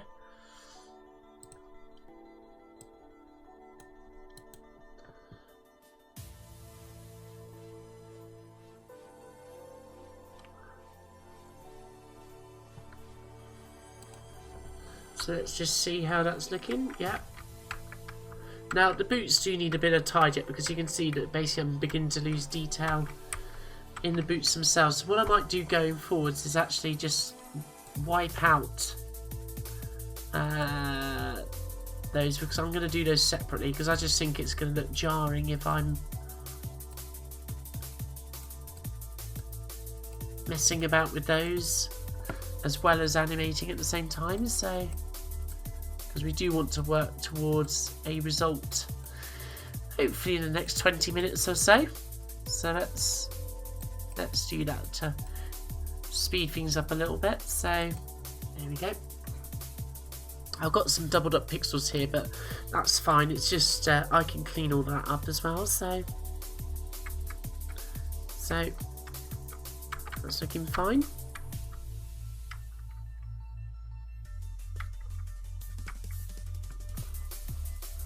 Might just slightly tweak this.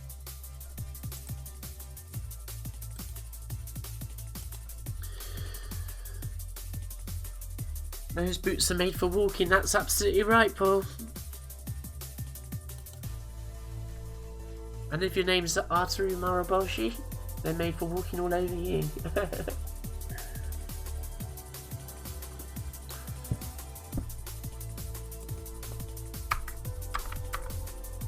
Okay, let's take this again.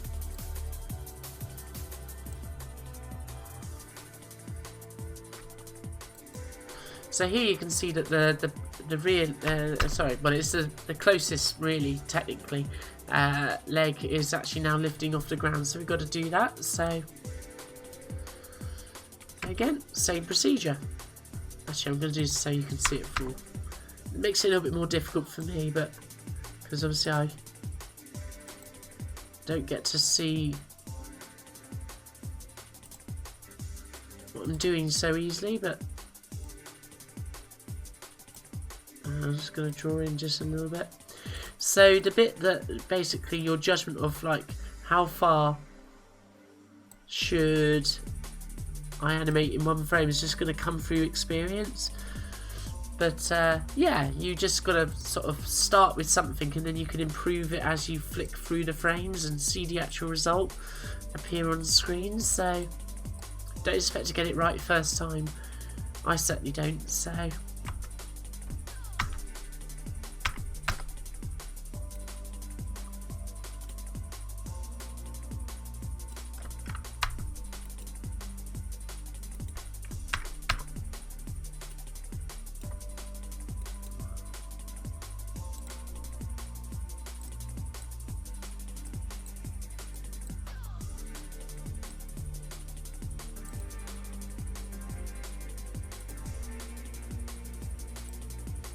to make sure that this is lifted off the ground because it's not in a minute.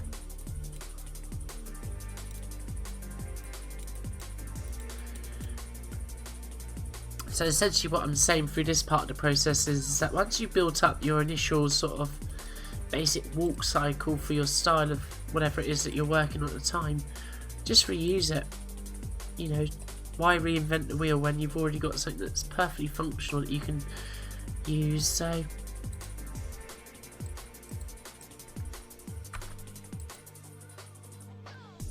okay, let's just see.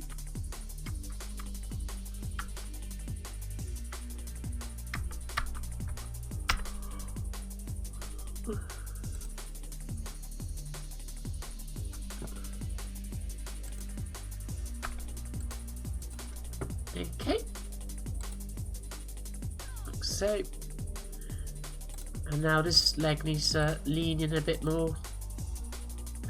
What I describe as lean in, but basically the knee is going to be at more of a right angle.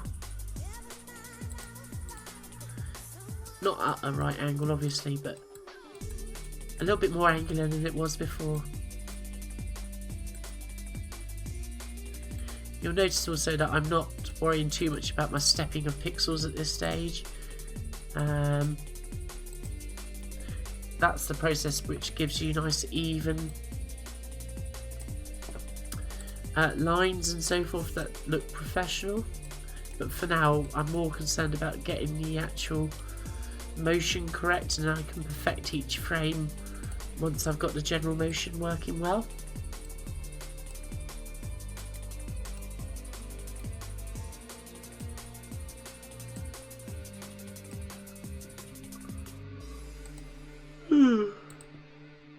Excuse me. That was me yawning because it's the end of the day, not at you.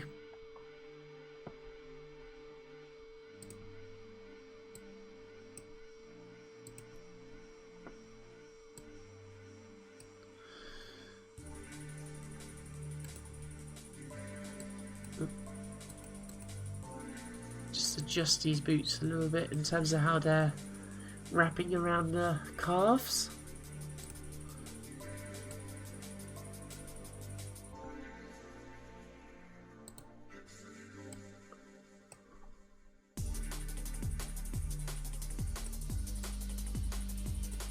So yeah, it's just a very piece by piece process, this. Especially on Deluxe Paint, so. But hopefully through its slow process you'll get a great appreciation for what is required to animate a character effectively.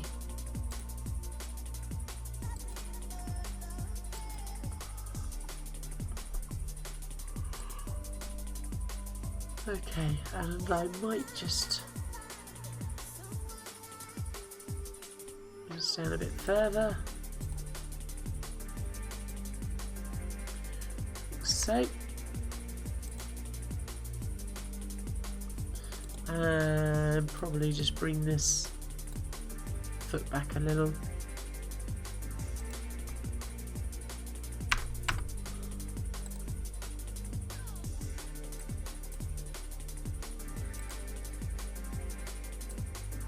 So let's see where that gets us. Might just bring out this leg just a bit more here because it's a little bit strange there.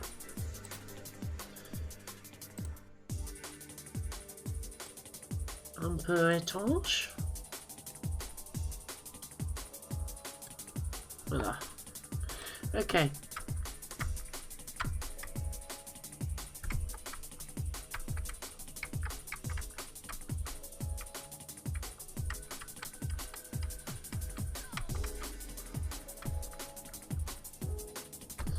Okay, I think that's all right.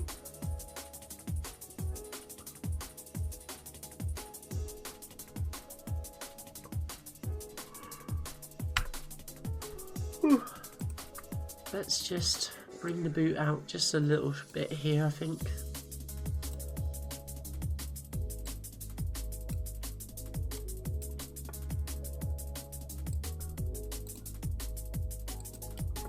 There you go, that's a bit better.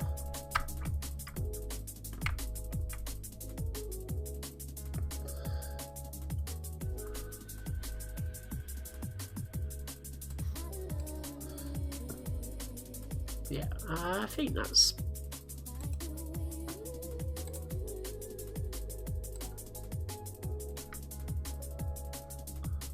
just about okay. Just gonna add a bit more of a bend in the knee here. Probably a bit high up. There we go.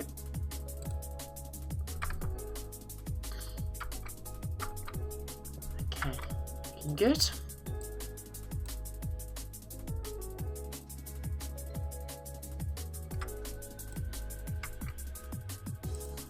So you can see how that horizontal line is making it a bit easier for me to work from for sure. Oh, I was going to do this from this level so you can easily see.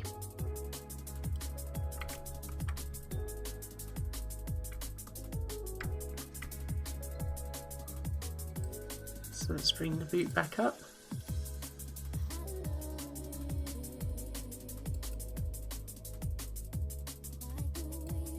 And the knee a bit more.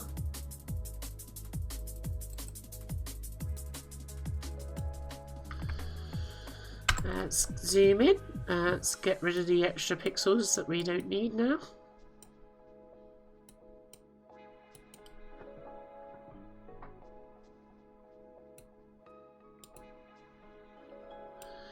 Like so.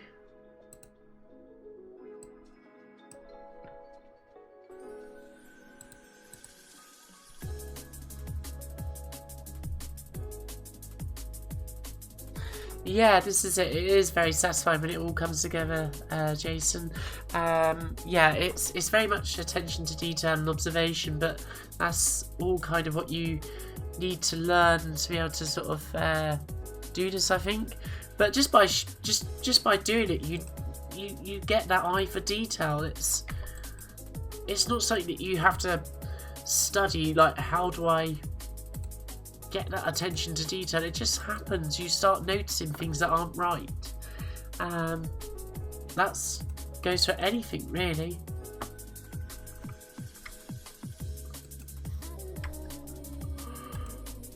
Okay. Oh, she's yawning.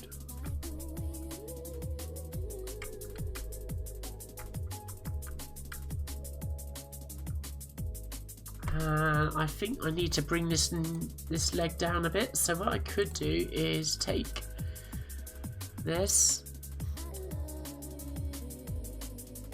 drop it down a pixel,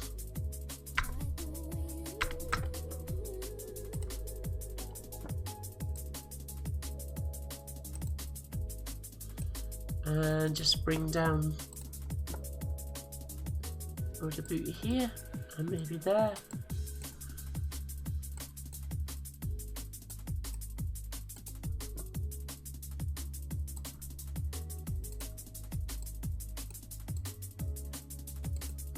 There we go.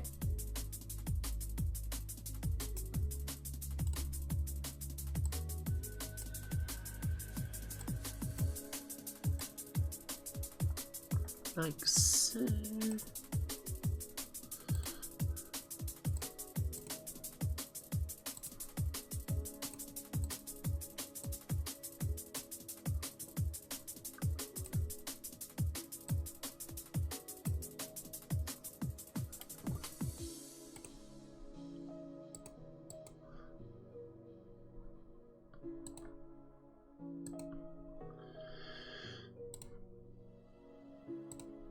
Okay, how's that looking? Might just bring in a couple of pixels here.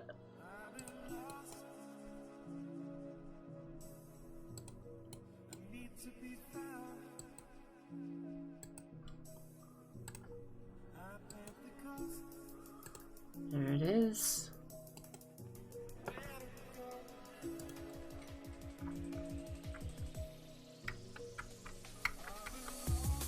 Yep, that's looking good. So with 5 frames in, I'm just going to get rid of these little tiger prints here.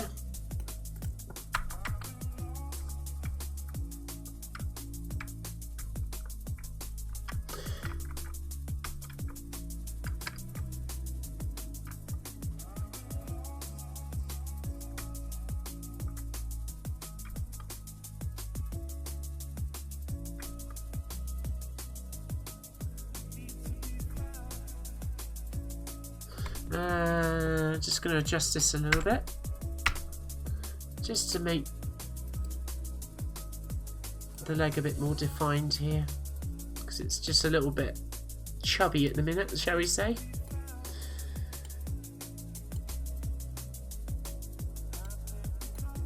There you go, that's better.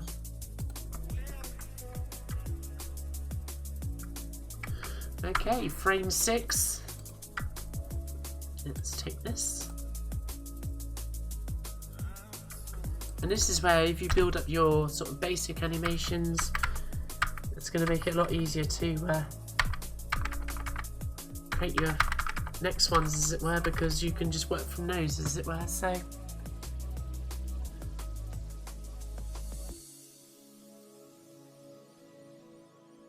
no worries, Joshua. It's good to hear you've been enjoying that process as well. So. And nice to know that somebody's doing it concurrently. So yeah, have a great rest of your evening. Hope your little one's okay. So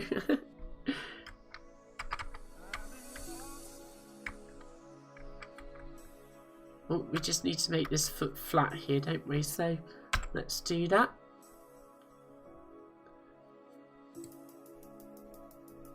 Oop, freehand tool, don't want that.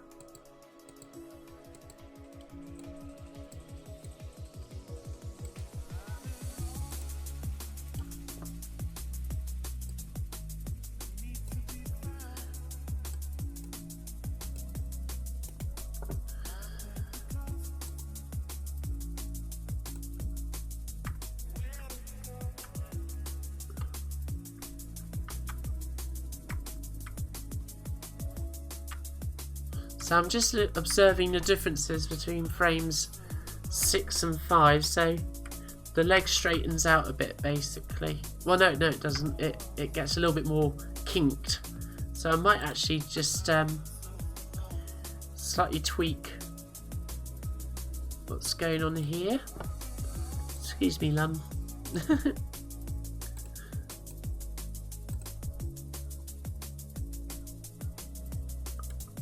you go.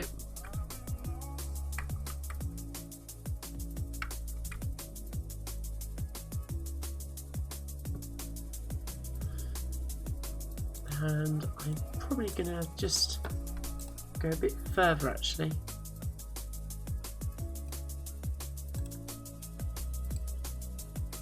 Like so.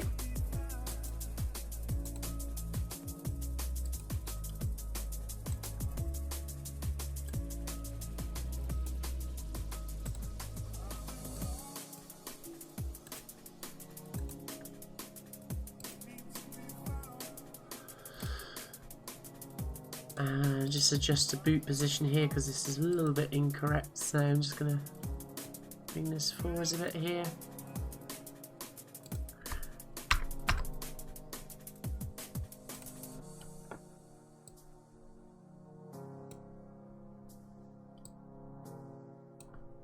And just take the heel in.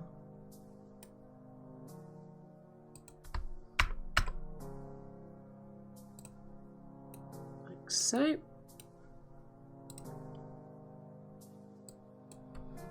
cannot just exist in this life. You've got to try to live. If you're waking up thinking that there's got to be more to your life than it is, man, believe that it is. There we are. Believe in your heart of hearts that it is. But to get to that life, needs a bit more of a curve at the back here.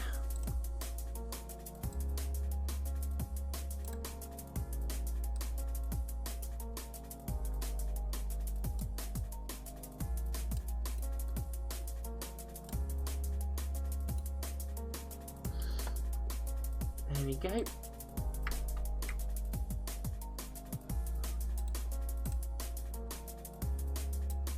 better, not right yet.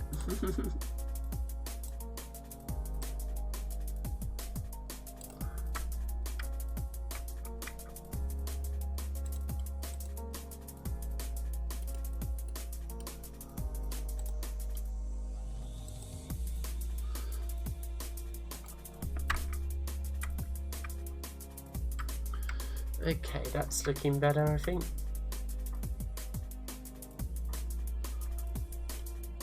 Now obviously it's going to look a little bit stumpier than Lamma because I've drawn Lamma overall a little bit shorter than Lamma. Okay, that's looking better. Let's take this and we'll replace what we had for frame 6. Oh, look. Let's just make sure I've got the line there.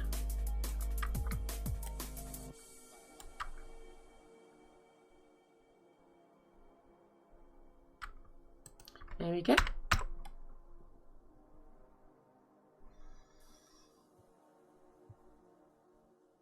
Hey there, Doug. How you doing? Sorry, I just literally looked at the chat again. I hope you're well.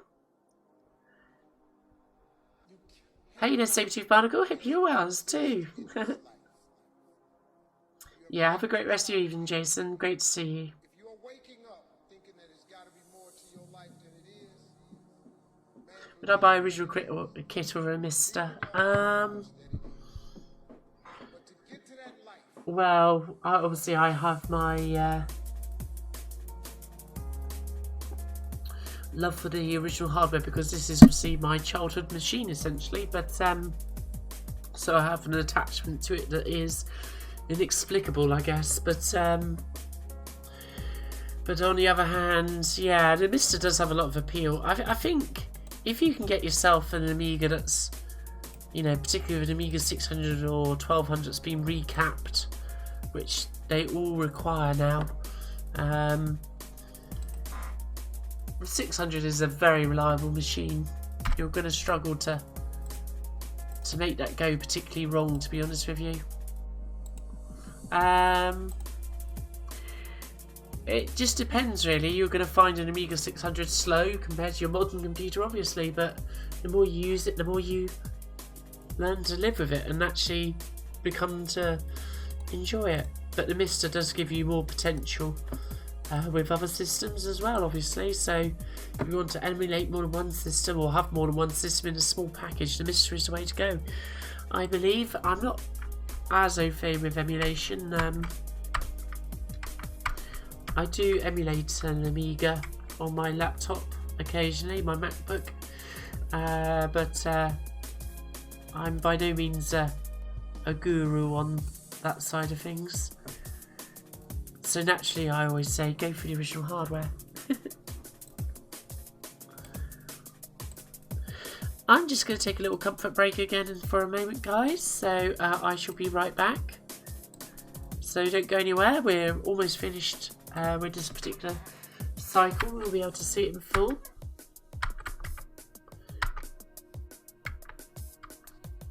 I just want to make sure that this transition between 4 and 5 is right, because it's a little bit like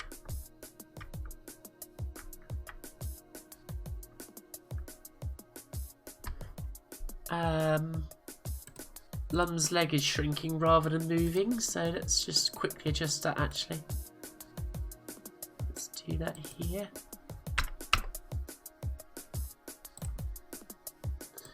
Because I don't want it to just look like the leg is shrinking in size, it's got to be movement.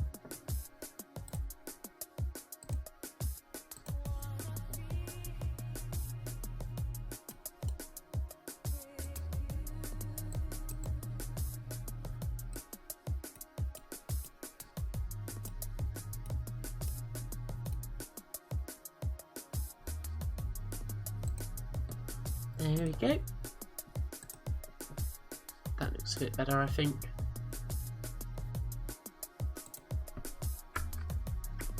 Yeah. And I might even just bring it in a shade more.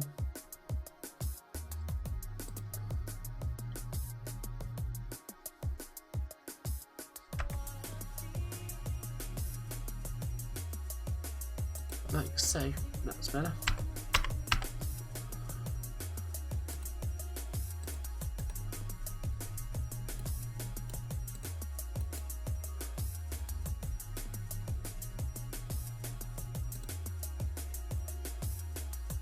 There it is.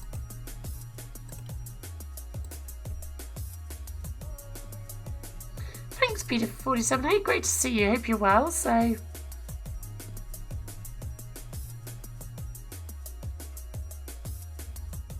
oh no, that's not good, Sabertooth. On the A380, what was that, Telegraph Hill or something like that? Yeah, the A380. That runs from the A38, doesn't it, down to Torquay, if I remember rightly. That sounds very scary. I hope they're okay, those poor people.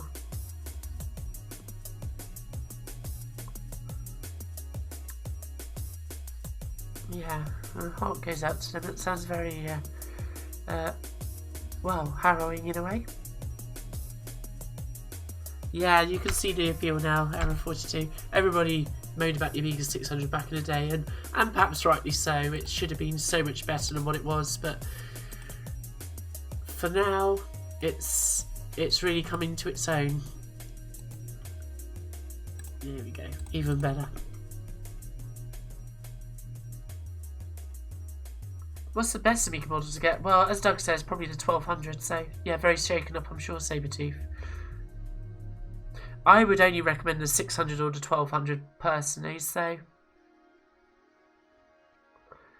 oh, you stick a burning plastics. Oh man. A working A1200 fetches about, in the UK, if it's been recapped, which as I say, they all need to be with a power supply and mouse. If it's in slightly shabby but altogether condition, about £250. They've got up in price a lot. When I bought my first Amiga 1200 back in 1996, I paid £165. So they're probably neck and neck with what they were back then. Eastbound at the top of Telegraph Hill, so eastbound. So yeah, that was heading down to Torquay and all the rest of it, wasn't it? Wham! Down to Newton Abbot and stuff. Yeah, that's scary. Amiga 600s recapped tend to go for about 150, I would believe, and you can get a very nice Amiga 600. The reason I recommend Amiga 600 is because, and the 1200, because they're easy to transfer files to modern systems. They tend to be a bit more reliable than 500s because they use surface mount technology. So, yeah.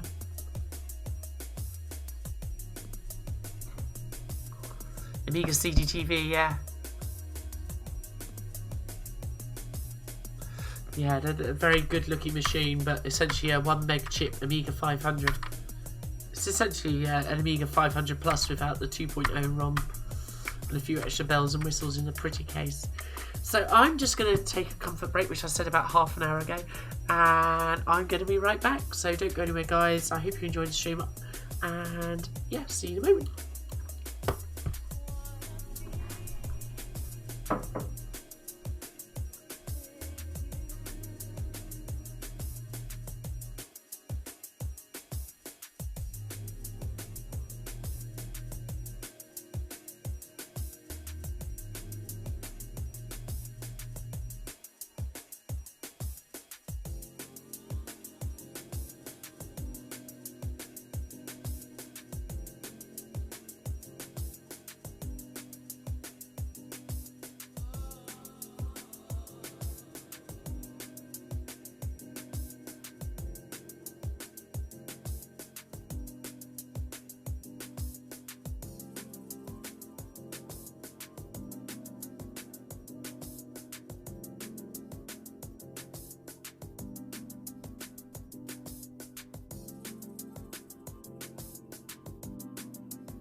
Phil? How you doing? Oh, you're dead surface mount chip. Well, that's why guys like you exist, Paul, because you can fix that stuff and I just go, can you fix this, please?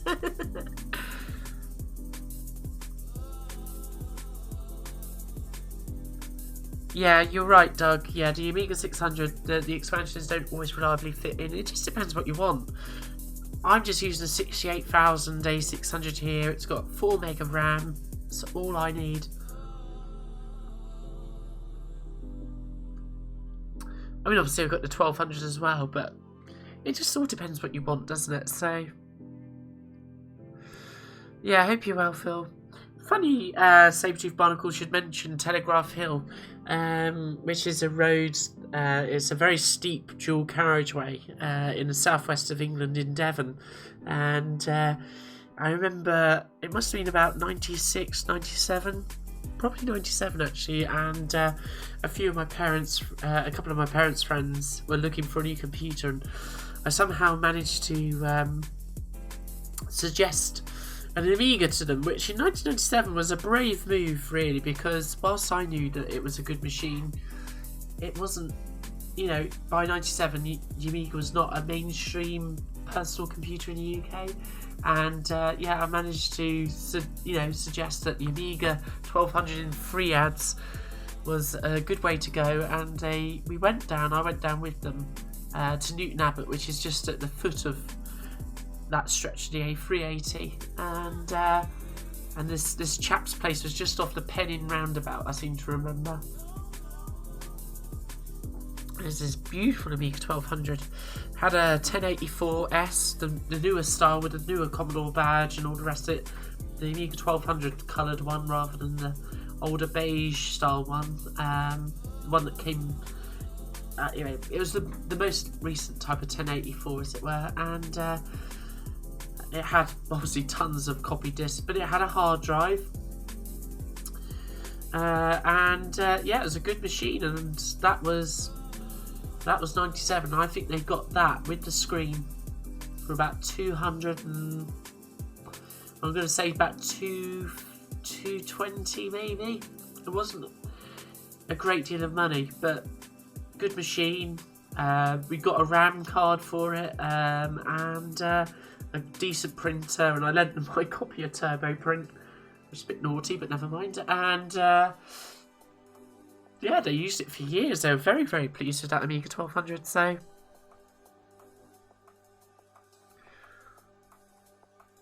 yeah, the Amiga 600 is the way to go for portability. I took mine to Ireland, as I'm sure you saw, Doug. So yeah, we're all good, Phil. We're all good. So I'm so glad, Peter, that you find my streams calm. I'm so sorry I've not been doing more of them lately. I've just been so busy with, as you can see, everything is looking quite empty over there now. So yeah, moving out, the big move to Japan. But don't worry, when I get settled in Japan, there'll be more streams, more chilled vibes. It's gonna be all good. So yeah, beer, you know it, Merlin Katamari. Cheers. Yeah, I just love my liquid drum and bass and my breaks and so forth.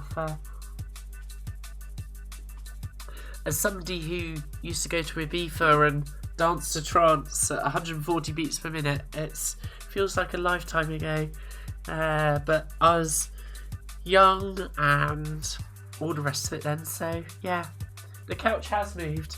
The couch is now here, but I have to have the space to stack things up to box. I've got boxes over here. It's, yeah. It's a bit sad.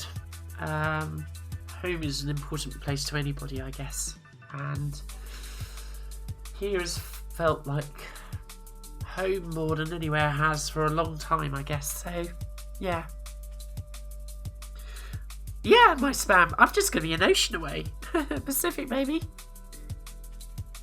Yeah, a little more than just a couch. You're right there, Paul. Thank you, Peter. Your support is, well, it baffles me and enlightens me, and you know, just, yeah, it's a fabulous thing, so thank you. Right, so chit chat done, back to work, girl. So I just need to basically complete these last couple of frames and see where we're kind of going a little bit off piste here and there with these. So I'm just going to come back and I'm going to copy.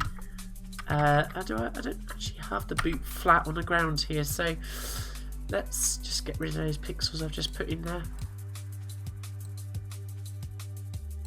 We're just going to make sure we come down here. Yeah, I'm not a excuse me. I'm not a fast and frenetic streamer. It's just not my nature, really. I just take life as I take it at a reasonable pace, but I don't rush life. And I'm glad the streams reflect that vibe. Really, I just not really one for hurtling through life at a rate of knots. Really, I guess.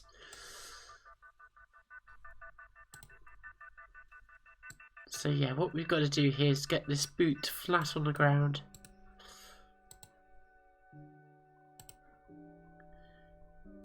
I just hope she hadn't been picking her feet in Poughkeepsie. Hey there, Geeky, how are you doing?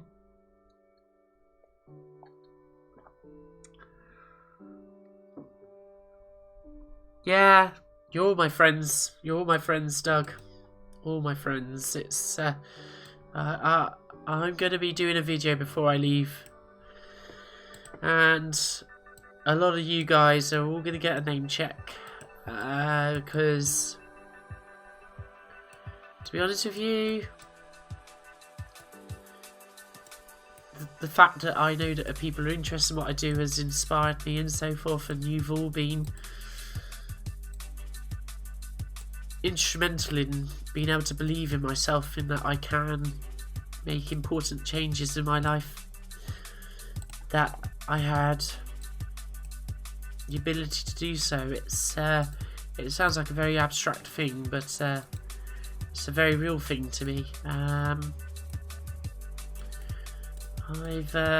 Yeah, the past few streams have been very much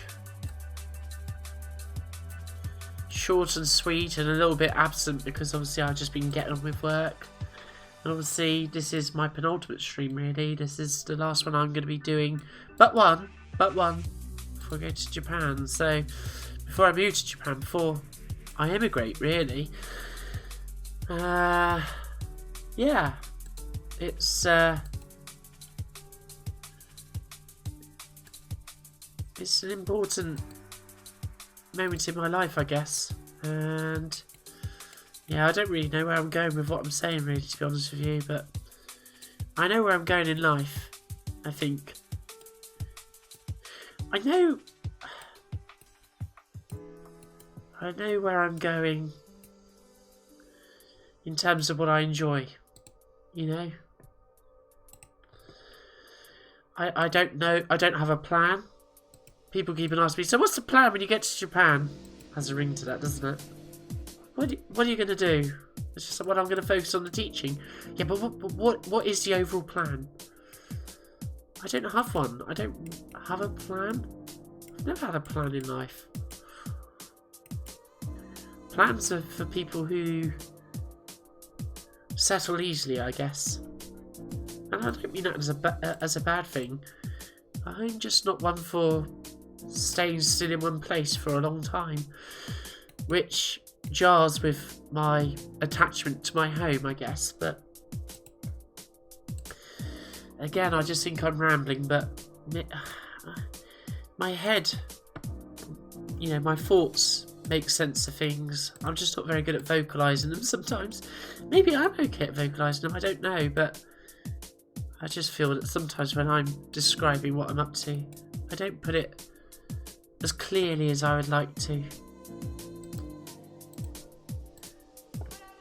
But it just all comes down to the fact that I'm finally doing the things that I want to do with my time.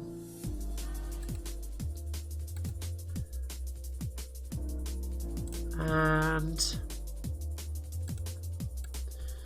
I think it's going to make me a better person for it, doing this, really, to be honest with you. I'm not just going there to teach, I'm going there to learn. Yeah. So it is emotional. I've managed to keep a fairly good lid on my feelings, I think, the past few months.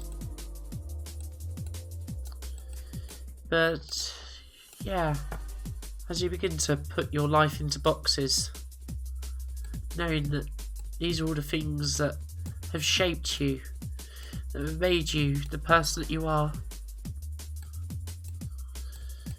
you start to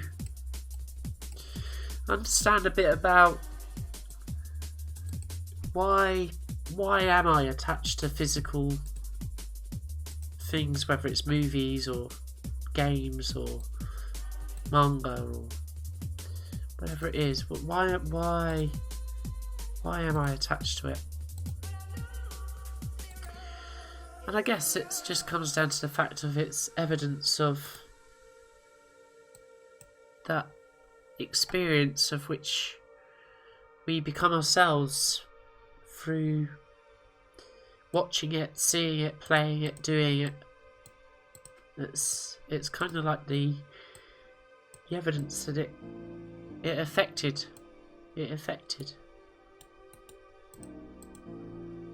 And you make decisions between what you can let go of and what means something to you.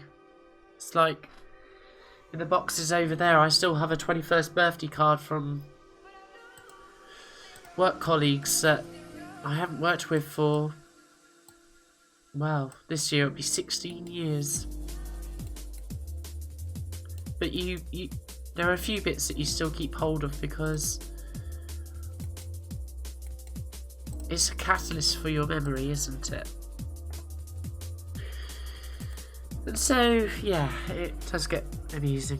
But yeah. Sorry, I've just been rambling. Not listening at the you're trying to get a GoTech flash geeky, sorry. I don't know anything about GoTechs. How my parents see with me moving away? It's a good one, Doug. I'll just catch up in the chat and I'll talk about that. So, how about a general idea where you might want to go? Yeah, I guess so. Yeah, words can be hard, can't they? So, they can be hard, can't they, Phil? I think you're right, Phil. You're absolutely right.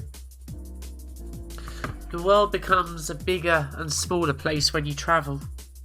It becomes bigger because your own horizons expand, and it becomes smaller because you realise how close we are.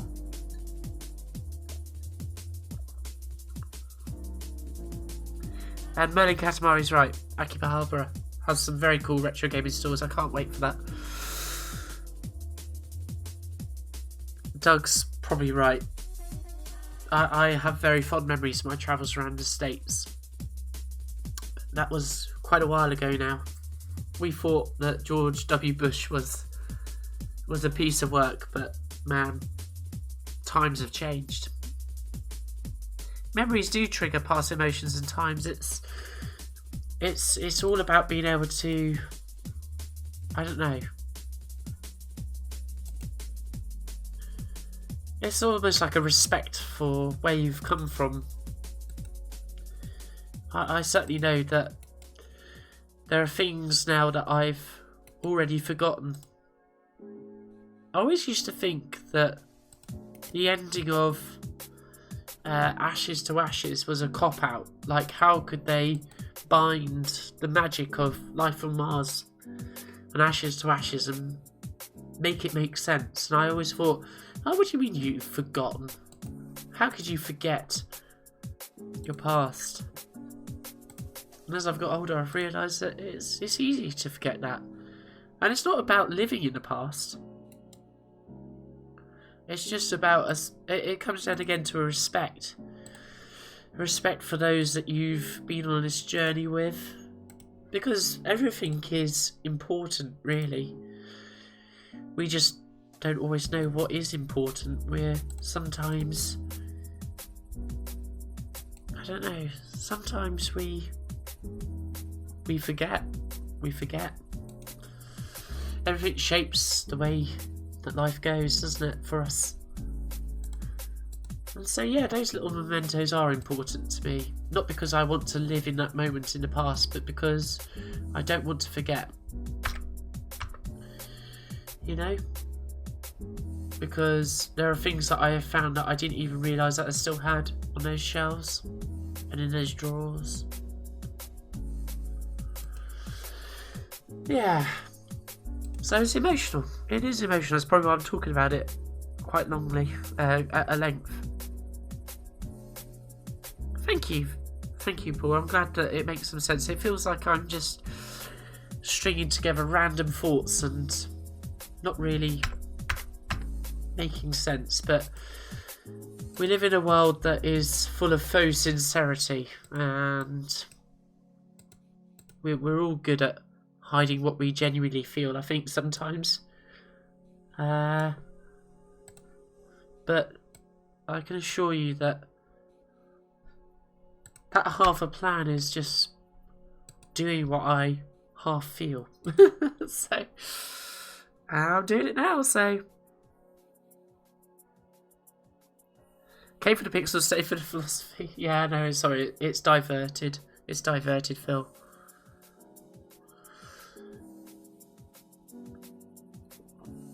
But even these pixels are informed by a state of mind, as a feeling of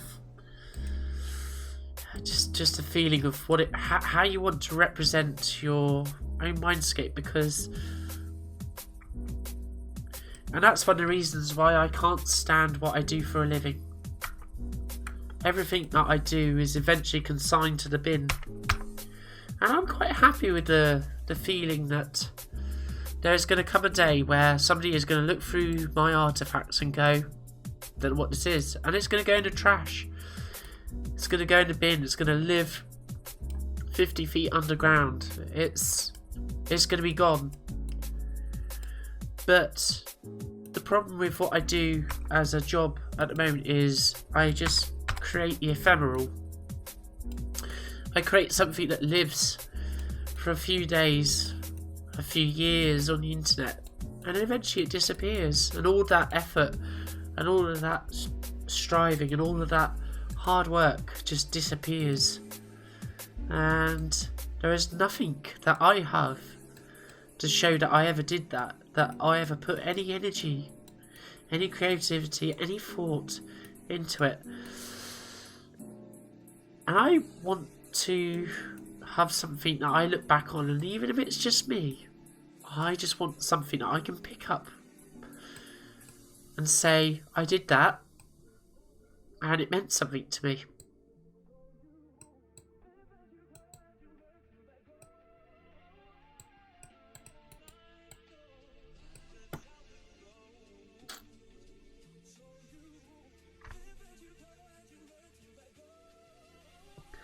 Sorry.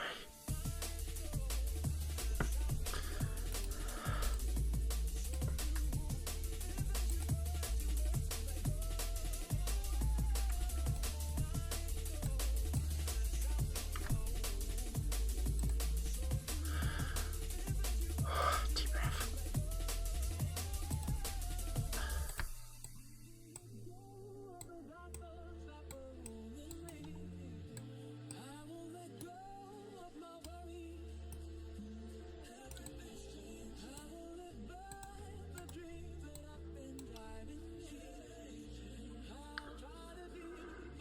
Oh, sorry, guys.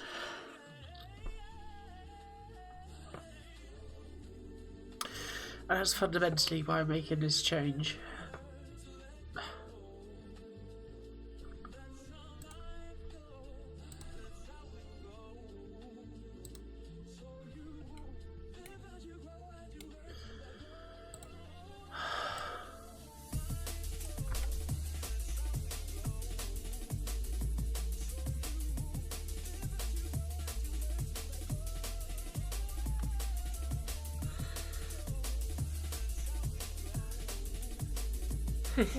Music does help, doesn't it, my spam? You're absolutely right. Music is a healer. It's the best Amiga emoji you can find on Arcade Ages. That's cool, so.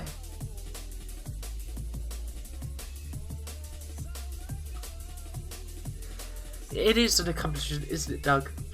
That's the thing, is that it doesn't. I don't have any ambitions of. Excuse me, I'm sniffling. You know, having loads of people that know me. I find that kind of overwhelming, actually. The point is actually doing stuff that matters, and as Ant says, that's absolutely right. I am doing it now. You know, this stuff does matter to me, and nobody can ever take that away from you, and that's all that matters. You know, and the thing is, I will look back on everything that I do from this point onwards and know that I may not be rich or well off from it or anything like that, but the point is that I did something that mattered to me, and that's all that matters. It doesn't matter what it is. It really does not.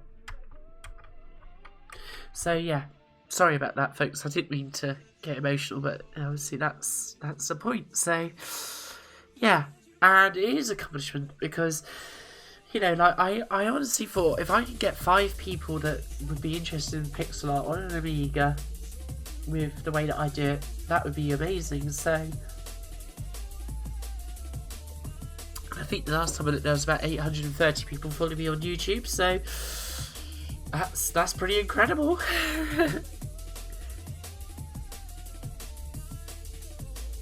Oh, I'm sorry about it because I'm being emotional. That nobody wants to watch somebody being emotional in that way, I guess. But yeah, I do something that means something to you, and I guess it means that I care. Yeah. So, yes. There we go. I'm just going to blow my nose, folks, because that's you don't just need to listen to me sniffling.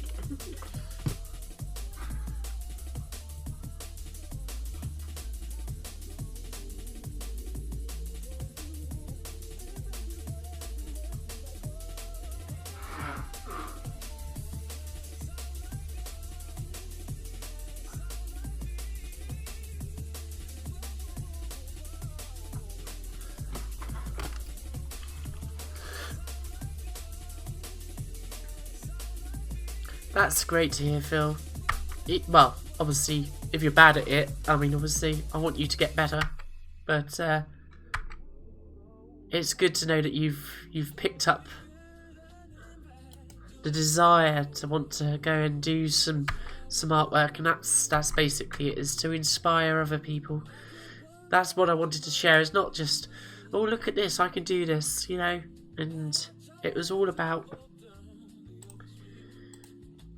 making sure that other people felt that they had the ability to do it. So, and everybody does. It just needs time. But it's so important to be able to express what's in you through a creative sphere, whether that's taking pictures, making film, drawing pixels like I am at the moment. It's all about expressing yourself, isn't it? So, yeah, that's all good news. Thank you, Tina, that's so cool. Thank you, that's very kind. I hope you do well.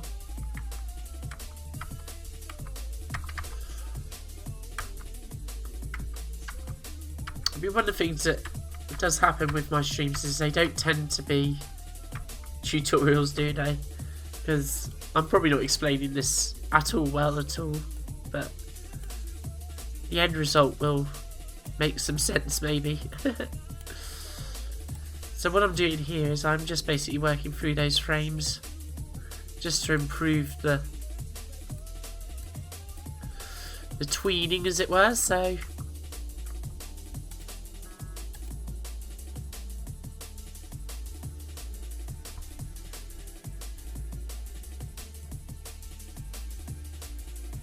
absolutely, Merlin Katamari, you're right, just be yourself. And yeah, I think that's the problem, is that in so many respects my day job has you know, like, well, that is the story for the video that I make before I go to Japan in March, but through yourself and through everybody else, like the guys in the chat, you've all enabled me to find my voice again. My voice was something that's been missing for years, and I now feel comfortable in my own voice, so thank you everybody. You've helped me on the way. So I'm just basically sorting out the thighs here a bit because they're a bit out of sorts here. A bit like my thighs. And Lumchan deserves better thighs than me. Or should I say Lumchan? Pronounce it the right way. In fact, actually, it should be more like Ramu. Ramu-chan.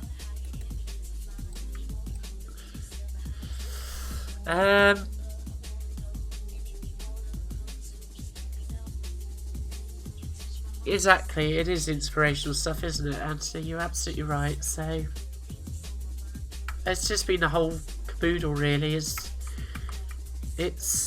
the community. It's being able to just get on and create stuff. I've just been really enjoying it. I really have. And that's why events like Amiga Island are so important. Because it brings us all together in person, and those are you know, important memories that we'll always treasure. Even if they do involve shagpole carpet and Norwegian salmon.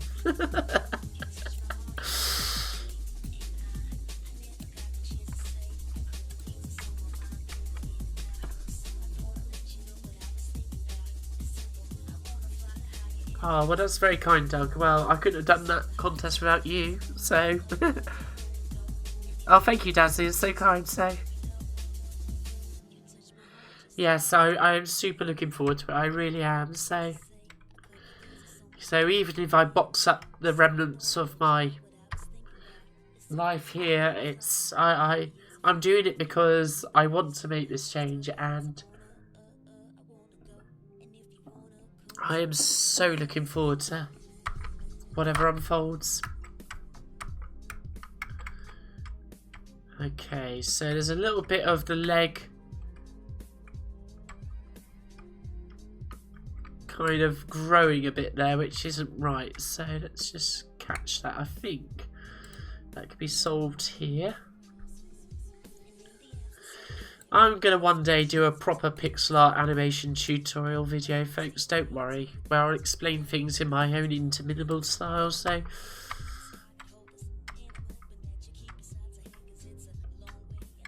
because doing tutorials on streams is really hard, because the reality is that when I'm working on pixel art, I'm forever adjusting, just as you're seeing here, so you're actually seeing the process live, I think. So yeah. It's getting you nostalgic for the days of MIRC and ICQ, my spam. Yeah, MIRC, when I got my first PC in 2000, MIRC and so forth was my local haunt. In fact, some of the screenshots in Amiga format, the articles that I wrote for them show IRC running in them. And yeah, I was an IRC frequenter back in the day. I haven't done it for years, but yeah, I get that feeling. So you can remember your ICQ number. That's amazing, Phil. So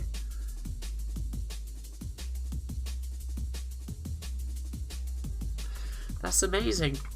I never had ICQ. I didn't get on the internet at home until 1999. Although I did occasionally go down to the library in the village where I lived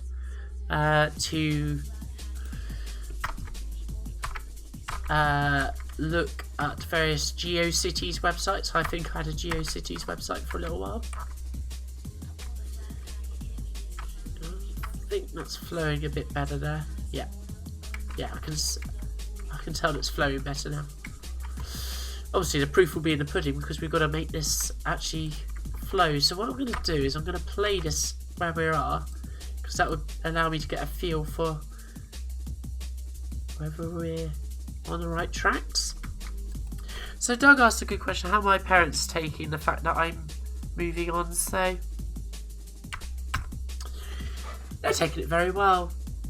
The thing is that my parents have always given me and my brothers the freedom to just do whatever it is that we've needed to do, I guess. The downside of that is that they, on the surface, can appear that they don't take much interest in whatever it is that we're up to, because I don't know, I can be very enthusiastic about things and they can be a bit like, and what kind of thing. But really it's just their way of allowing ourselves freedom to do whatever we do, even if they don't know it themselves. They're not, you know, my dad was a motor mechanic, and now he cleans holiday lets in the southwest of England. And my mum also cleans. She's done all sorts of jobs over the years, so they're not, you know, people who you would say, oh yeah, they're academic, but they're some of the most intelligent people that I've ever known, because they're people who they had their own ambitions in life, and in many respects they achieved them. They moved out of London and they moved down to the southwest of England, and they still are there, despite, you know, not having the best of salaries, shall we say, but they still did it. In fact, actually, that's one of my memories, is sitting somewhere outside of Newton Abbot in a thunderstorm in my uncle's Ford Granada, which my dad had borrowed to go and look at houses, and we was sat somewhere in Newton Abbot in a lay-by whilst my parents looked at the adverts and stuff for properties and stuff. They used to have like these A4 sheets of paper with the photographs actually stuck to them, like these, it was like these real Polaroid prints. They were actual real photographic prints. So they did that. But, you know, particularly with my mum, she was incredibly artistic. But my mum's parents, my grandparents, very much like, you gotta get yourself a job, and then, you know, children and all the rest of it, you know, fulfill the traditional role, as it were. And that was very much the case still in the 70s. And while she au paired for a short while in France, in Paris, and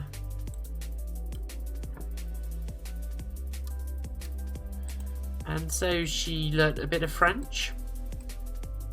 No wonder why I took up the baton, I guess, and petit baton. But she returned, and, you know, she had various jobs after that. She worked for Sanyo for a short while. She worked for the civil service for a short while. She did all sorts, and then she met my dad in Watford in, what was it? I don't know, 78, 79, something like that, and Bob's your uncle. So they've always given us the freedom to do what we've needed to do in life, I guess. And I guess they just, in a way, live vicariously through that. I mean, they travelled to Australia, what was it, 4 years ago, I guess now. They sadly, both of my parents have had cancer. Both survivors, though. Dad, prostate cancer, my mum, breast cancer twice. But they've survived. They're alive and they're well. They are kicking. So I'm going to miss them greatly. And and they're going to miss their little holiday place in the southeast where I live. But yeah, it's I think they're just incredibly supportive, really. Even if they don't vocalise it, they're incredibly supportive.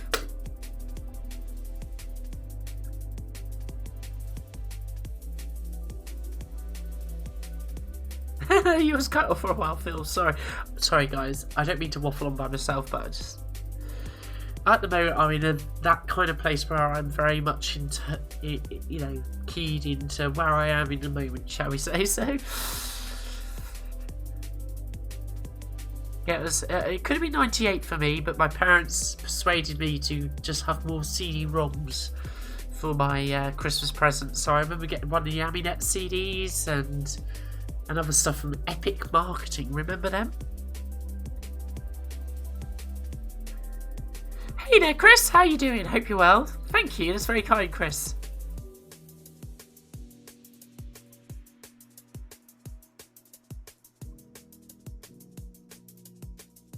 Yeah, it did indeed, Merlin Kashmar. You're right, so you're absolutely right. Right, let's see where we are. Right, it's now or never. Let's run this animation and we'll see what we've got to tweak. So let's make sure the frame rate is set to 12 frames per second. And let's run. Okay, there's what you can see there is a little bit of like limb growing, as I call it. So where is it? It's there. It's there. And maybe there as well. So how do we... It's the fact that the pixels by Lunchan's... Yeah, I can see it. I can see it. It's just here.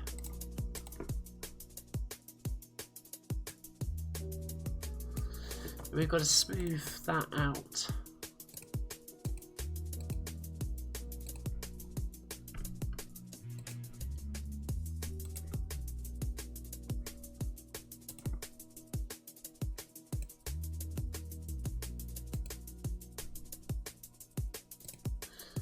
Like so.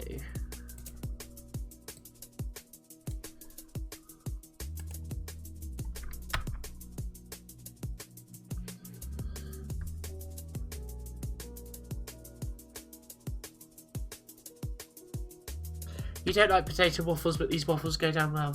Yeah. Thank you, Paul. Let's just call it a stream of consciousness. One of my literary... Even though he has an unimaginable amount of flaws on so many levels, is Jack Kerouac. Very much I think really if he was to reevaluate his works these days, probably a bit racist to be honest with you, but which is not a good thing obviously, but he was somebody who was very true to how he felt at the time, and ultimately probably that was his demise. That he was somebody who expressed himself so eloquently, very much in the moment. And yeah, stream of consciousness is something that very much was something that was pioneered by him. So I still do have time for him. There are various critiques, modern critiques of Kerouac that definitely jar with the way that I grew up with his works, and obviously rereading them, I can see where people are reading those interpretations from, shall we say. But he has a way of expressing himself that is so spontaneous and so true. that even if he had flaws as a person, he had a way of expressing the human condition that we could all learn from. And if anything, even if he was flawed, there was a level of honesty there. Even if we don't agree with that level of honesty or that view.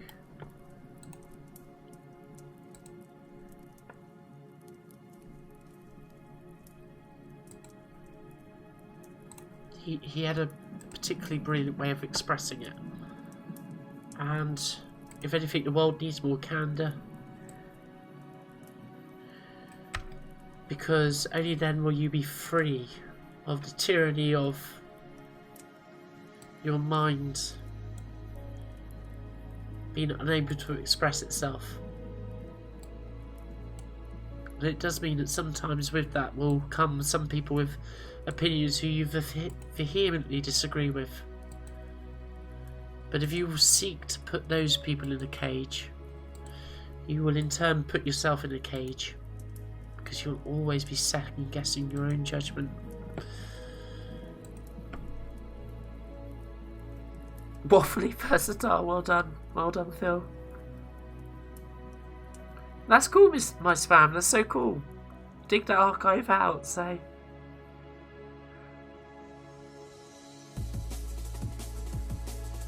That's so cool, Peter. I'm so glad it helps you get a little bit more focus. That's just kind of why I do this, really. That's why I do this on an old system that's slow, because it gives me time to think. Time to just feel what I'm doing. I use this old system not because it's the best tool for the job or because it's quick. It's because it connects me to who I am as an individual. Just, you know, my soul is rooted in these experiences that I've had with this machine all those years ago. There's a byproduct of that. It gives me, in those pauses, the time to understand a little bit more about myself, I guess, and also share that with people. So I'm glad it helps. Okay, we're beginning to get a little bit closer there, so we've still got a little bit of limb growthage going on here, so I'm going to guess it's all around here, because yeah, unfortunately it's not looking too clever there, so I think what we need to do is probably just bring this out a bit.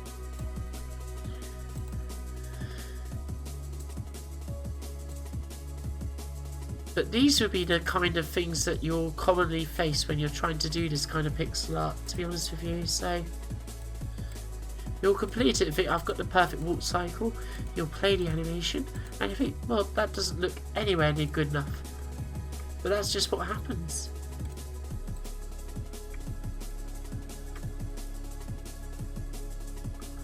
And it's just being able to have the ability to observe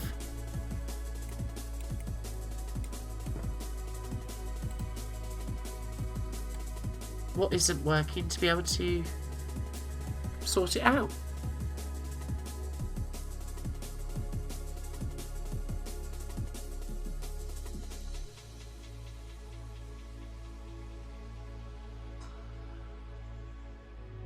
Exactly, yeah. Context is everything in life, isn't it, my spam? Context is everything. The only problem is that context stretches far beyond just now. Context is time itself. See, that's quite a good motion there. Let's get rid of these extra pixels. Whilst in reality they may be correct, it makes sense to allow them to. Oop, let's undo that. Not be there.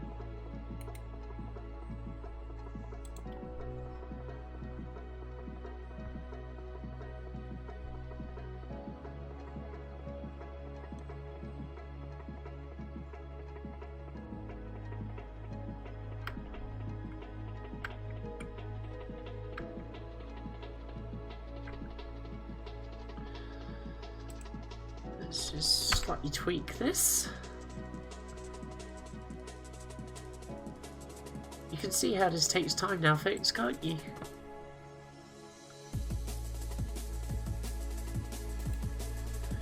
But in a good way. In a very good way.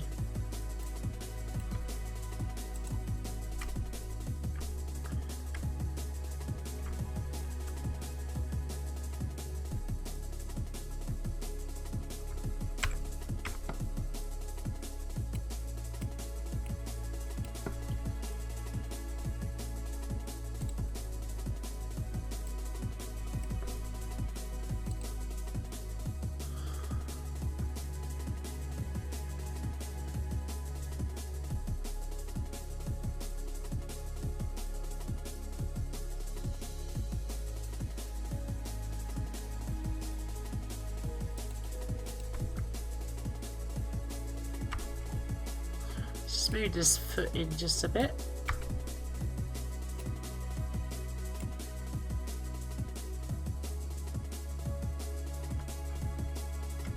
Yeah, that's about right.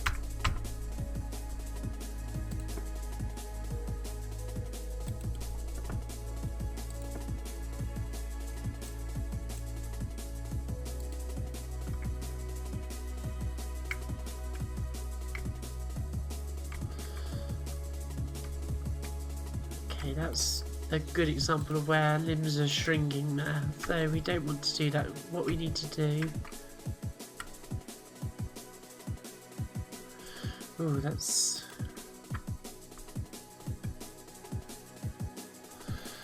Get bearings on this.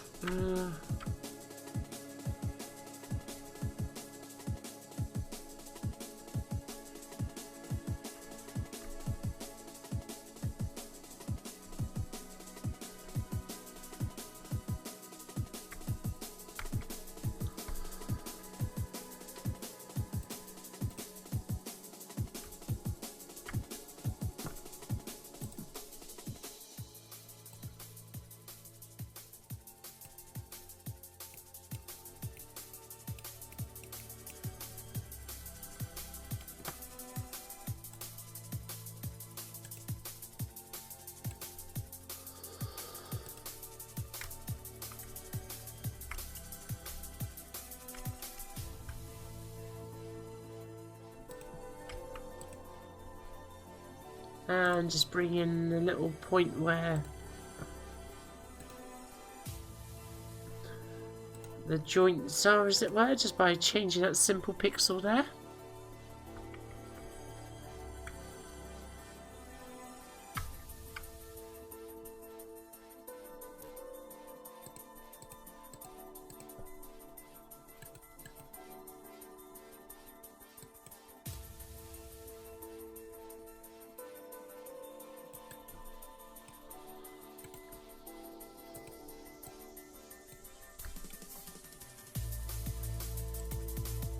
It was a good song, wasn't it? This whole mix is just beautiful.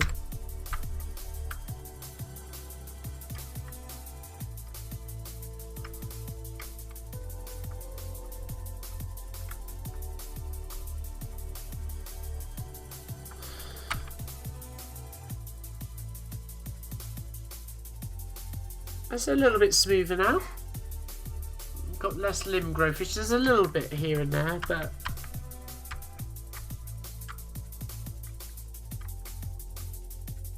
possibly still here. Let's just try and just trim this down a bit here.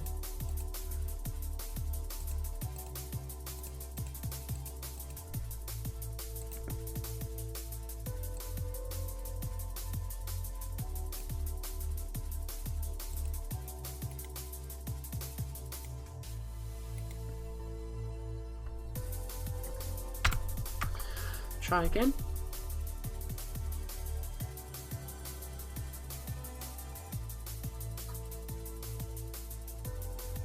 It doesn't help that we've got the first couple of frames with the little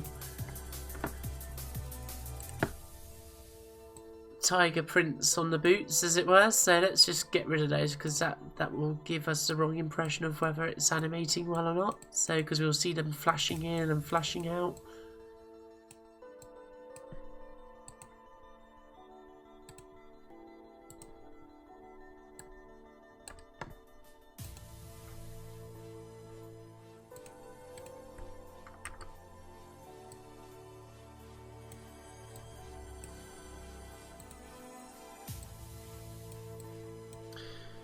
So okay,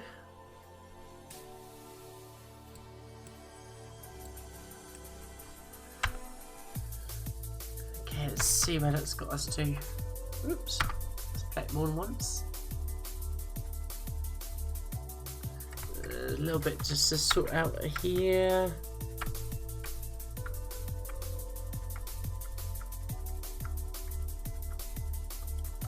It may even just be that little pixel there.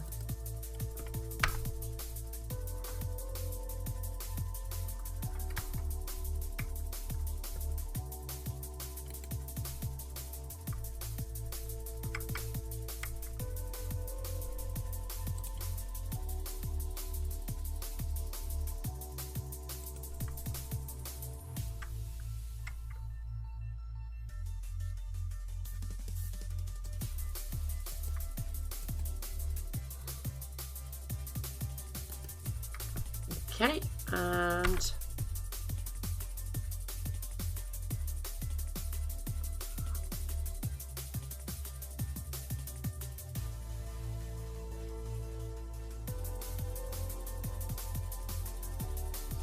absolutely true, my spam, absolutely true.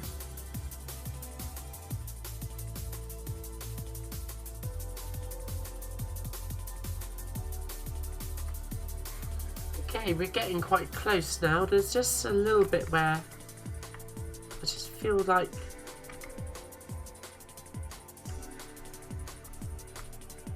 where is it? Where is that little bit of limb growthage happening? I can see it.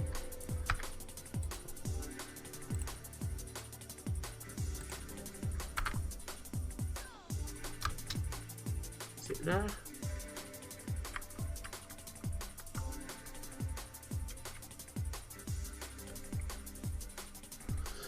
Maybe it's just in the boots.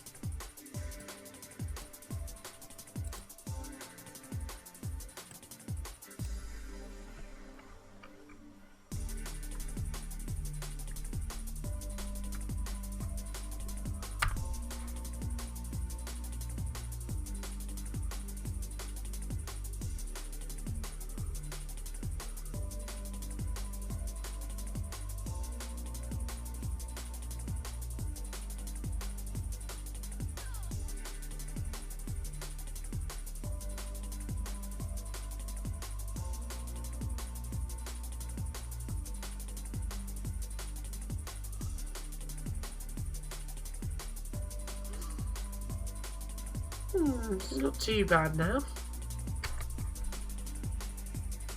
So what mix is this? I will try and find out for you. I think it's just called a Winter's Tale Mix 2018. Liquid drum and bass. I'm sure you'll find it on YouTube. So yeah, it's got some real classics in there.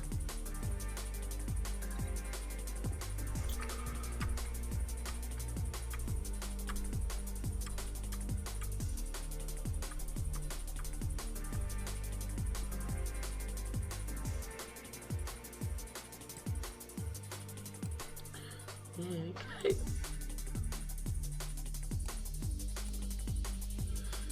With the right colour, if you would please.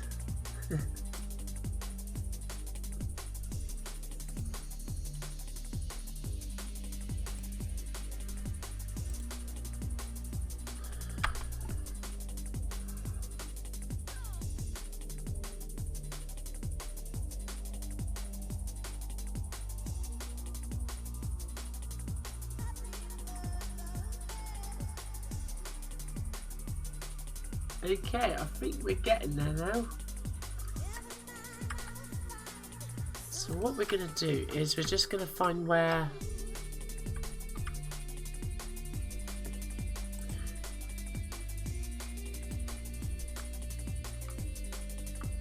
the highest point is in the animation. We're going to make sure that we're getting the cadence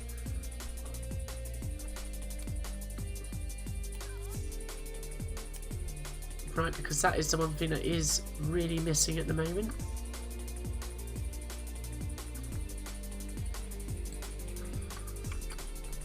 So where basically as a foot puts its heel on the ground, the body rises up, as we said at the start of this stream.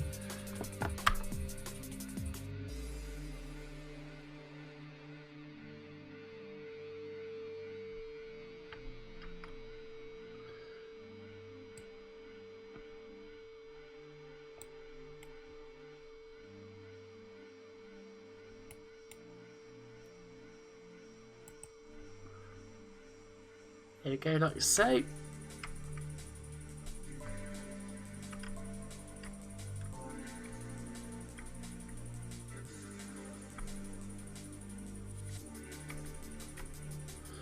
And just slightly move. Oops.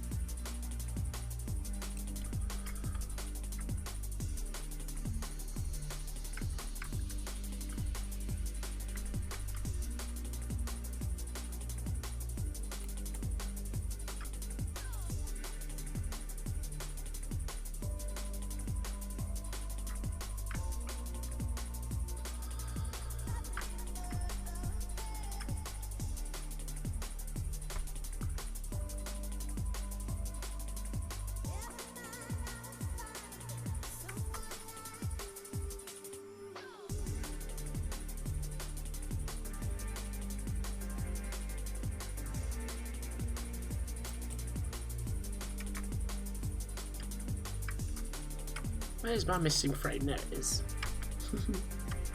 Ran away from me for a minute.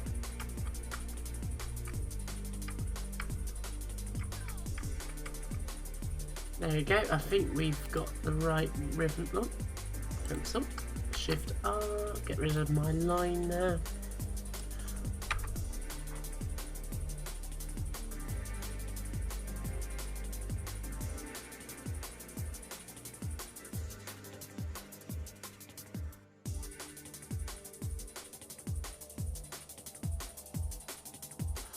Okay, there we go. Hey Bocker, how you doing? Hope you're well. So there we go. We've got a slightly disgustingly coloured landmark in there with a better coloured Lumchan with a little walk animation going on there. So there we go. Now I'm sure I could do quite a bit to improve the tweening on this one. I think the front foot is pretty good. I think where I've got a bit of problem is the fact that Lumchan's hips are not moving as well at the same time, and I think that's what needs to happen here.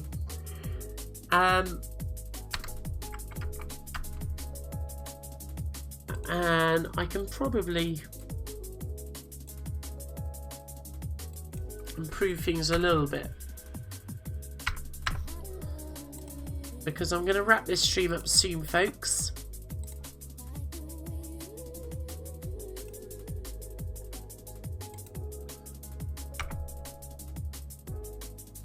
By basically, what we've got to do is that as the leg stretches out,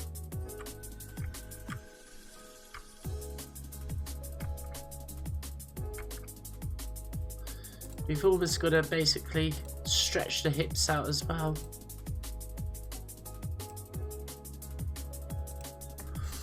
Because that's what would happen in real life. And this is the art of make-believe.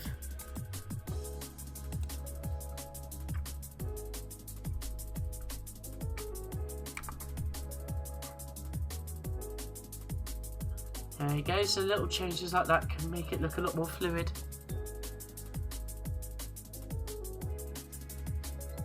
Looks like a robot zombie walking. Well, I would just say that to Lam Chan and see what she says.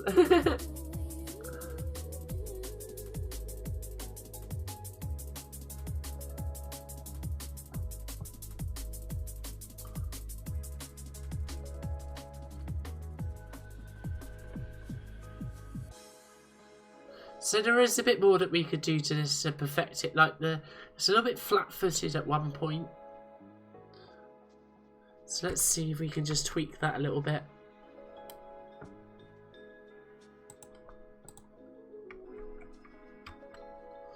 I'm just going to tweak this like so.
Okay, let's see where this gets us.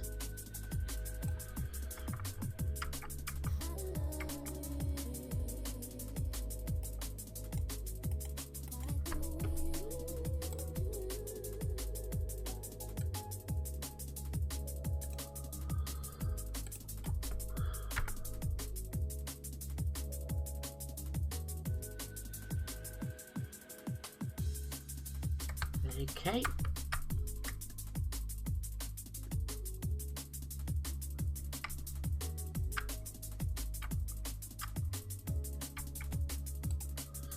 And I think what we can do here is just improve the bend of this knee here.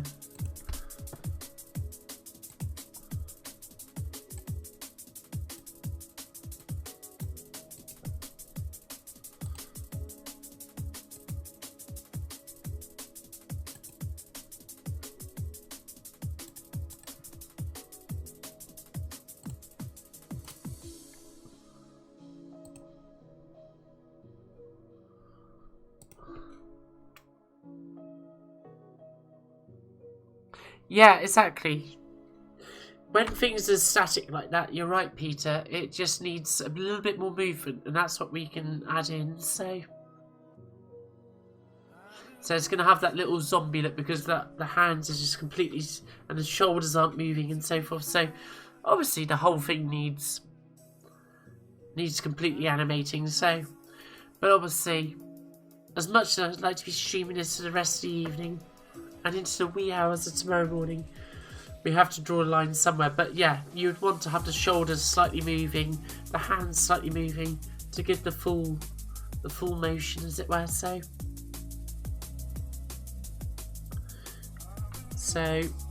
there's just a little bit of fidgeting going on here, which we can sort out.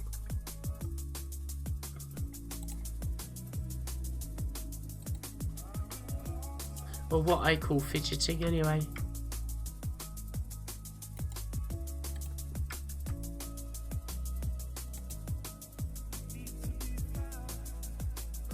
That's the thing with pixel art animation, it's very much an iterative process, but then that's animation in general.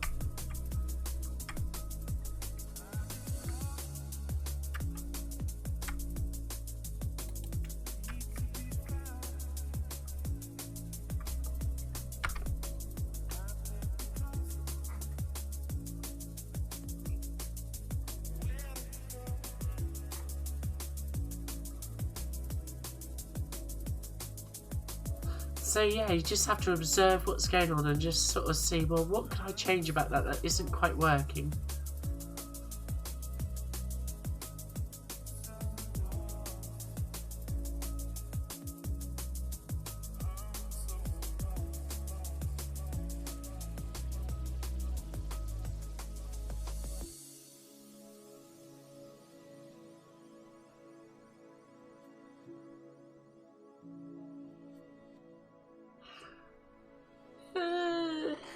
I think...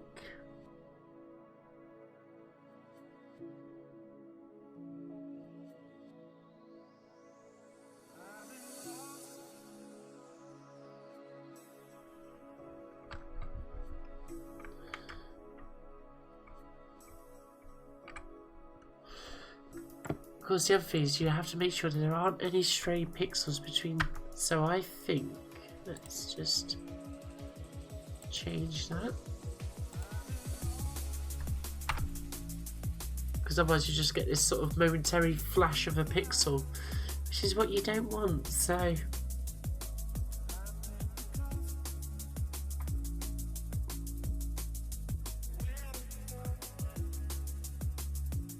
no worries, my spam. So good to see you again, and thank you for joining us. So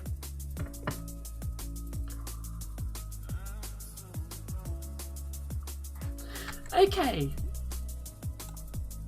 So all things considered, that's a fairly good, solid bit of progress. So let's just go to the first frame, and we're going to pick this up as an anim brush. It will need some more work, obviously, but we've got the starting point, as it were. So now if we set our number of frames, let's just go to clear all frames, and we are going to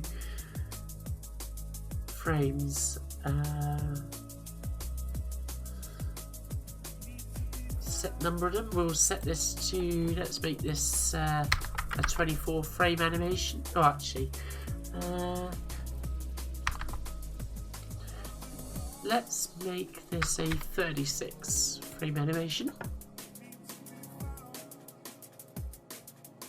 Good night, stroke morning, indeed, yes.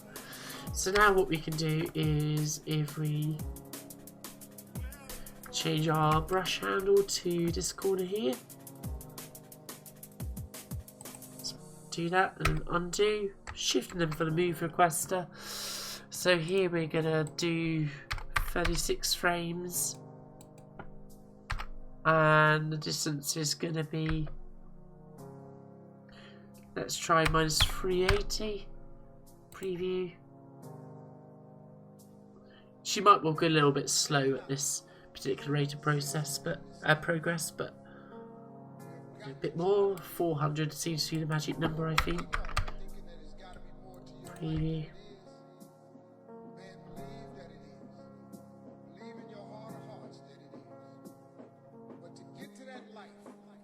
There we go. Maybe a shade more.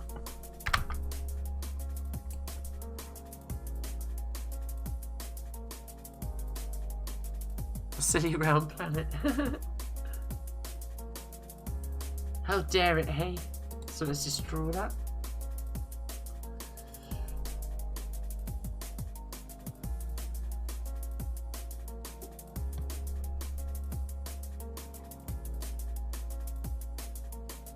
There we go, and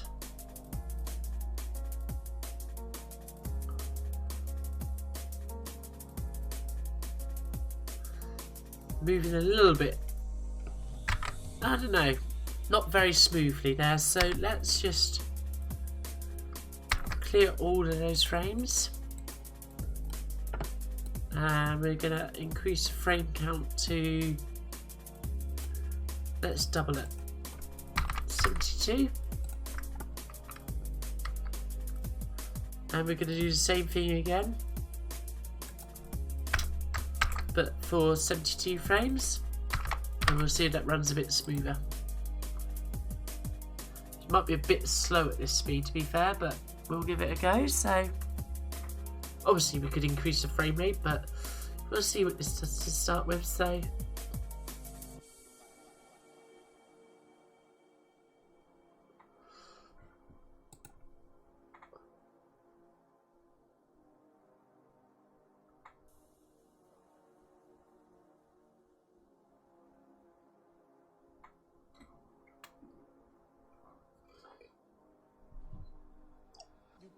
cannot just exist in this life.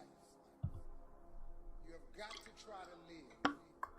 If you are waking up thinking that it's got to be more to your life than it is, Here she goes. Okay, let's see. believe in your heart of hearts that it is. But to get to that A little bit smoother there. you have to jump. Oh, she is meant to be walking after all. Not running. Because obviously if you double the frame speed, it's going to be more like she is in the... I can't remember what distance it is in the Olympics, but where there's the, was it the 10,000 metre walk or something like that, so... It will look a bit like a bit strange, wouldn't it? So...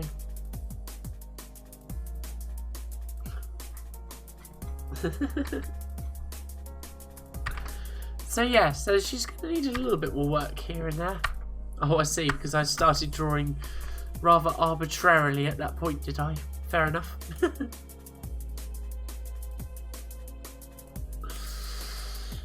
Oh well, I hope that hasn't been too... It takes time to animate these pixel art characters, that's for sure. But once you've got them moving smoothly, it's all good. It's all good. So, let's go back full screen here a minute. Because I'm going to wrap up the stream, folks. It's been great fun. I know I've waffled on a lot at times, but I've enjoyed it. So, I hope you have too. So,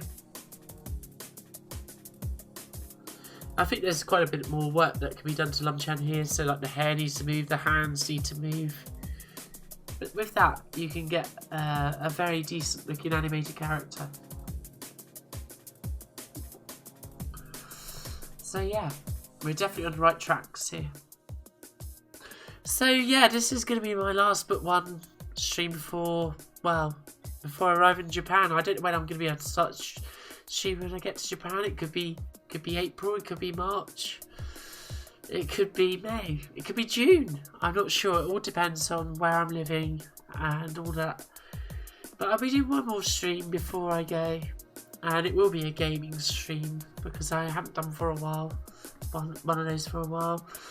And yeah, but you'll be seeing more of these characters, that's for sure, because obviously I'm going to be streaming eventually from Japan. And yeah, essentially I'm going to put these all to good use, that's for sure. So you hope the police catch you over around something flat. Yeah, buggers, look at that what I've done, look at that. Terrible. They'll probably see somebody dressed in a slightly pink roll-neck sweater is my guess. So I'm glad you enjoyed it though. So, but yeah, all of these characters you're going to see soon. That's all I'm going to say. I'm not going to say anymore. Obviously I need to spend more time getting this one just right, but all good things happen in time, don't they? So, and goodness knows I don't have a lot of it at the moment, but I'm going to find the time to do it nonetheless. So yay, gaming stream, you're absolutely right, man. Katamari, it's coming, it's going to be all sorts of systems. It's going to be an emotional video because it's going to be my last stream for a while. Not the last video that I'm going to put out as such before I go to Japan. There will be one more. Yeah, I've actually got 2 videos coming up very soon. Patreons will be getting the Amiga ham mode explained video very, very soon. Hopefully tomorrow. Maybe Tuesday at the latest, but it's coming now. And then it's going to be my Rainbow Islands review coming out, so look forward to that. And at the end of February, I'm going to have an Artistic Processes Explained video coming out. So it's more of a philosophical one. And God knows I love my pop science philosophy, so yeah, look out for that. But there will be 4 videos before I leave my home for a little while. So thank you so much for joining me, everybody. Anthony, Merlin Katamari, Aaron42, Phil, Arcade Ages, my spam, I think you've disappeared, Peter, if you're still in the chat, thank you so much for joining me this evening. It's been a real pleasure to share this with you, and I just hope you've enjoyed the stream. So I guess all remains for me to say is see you soon. Peace.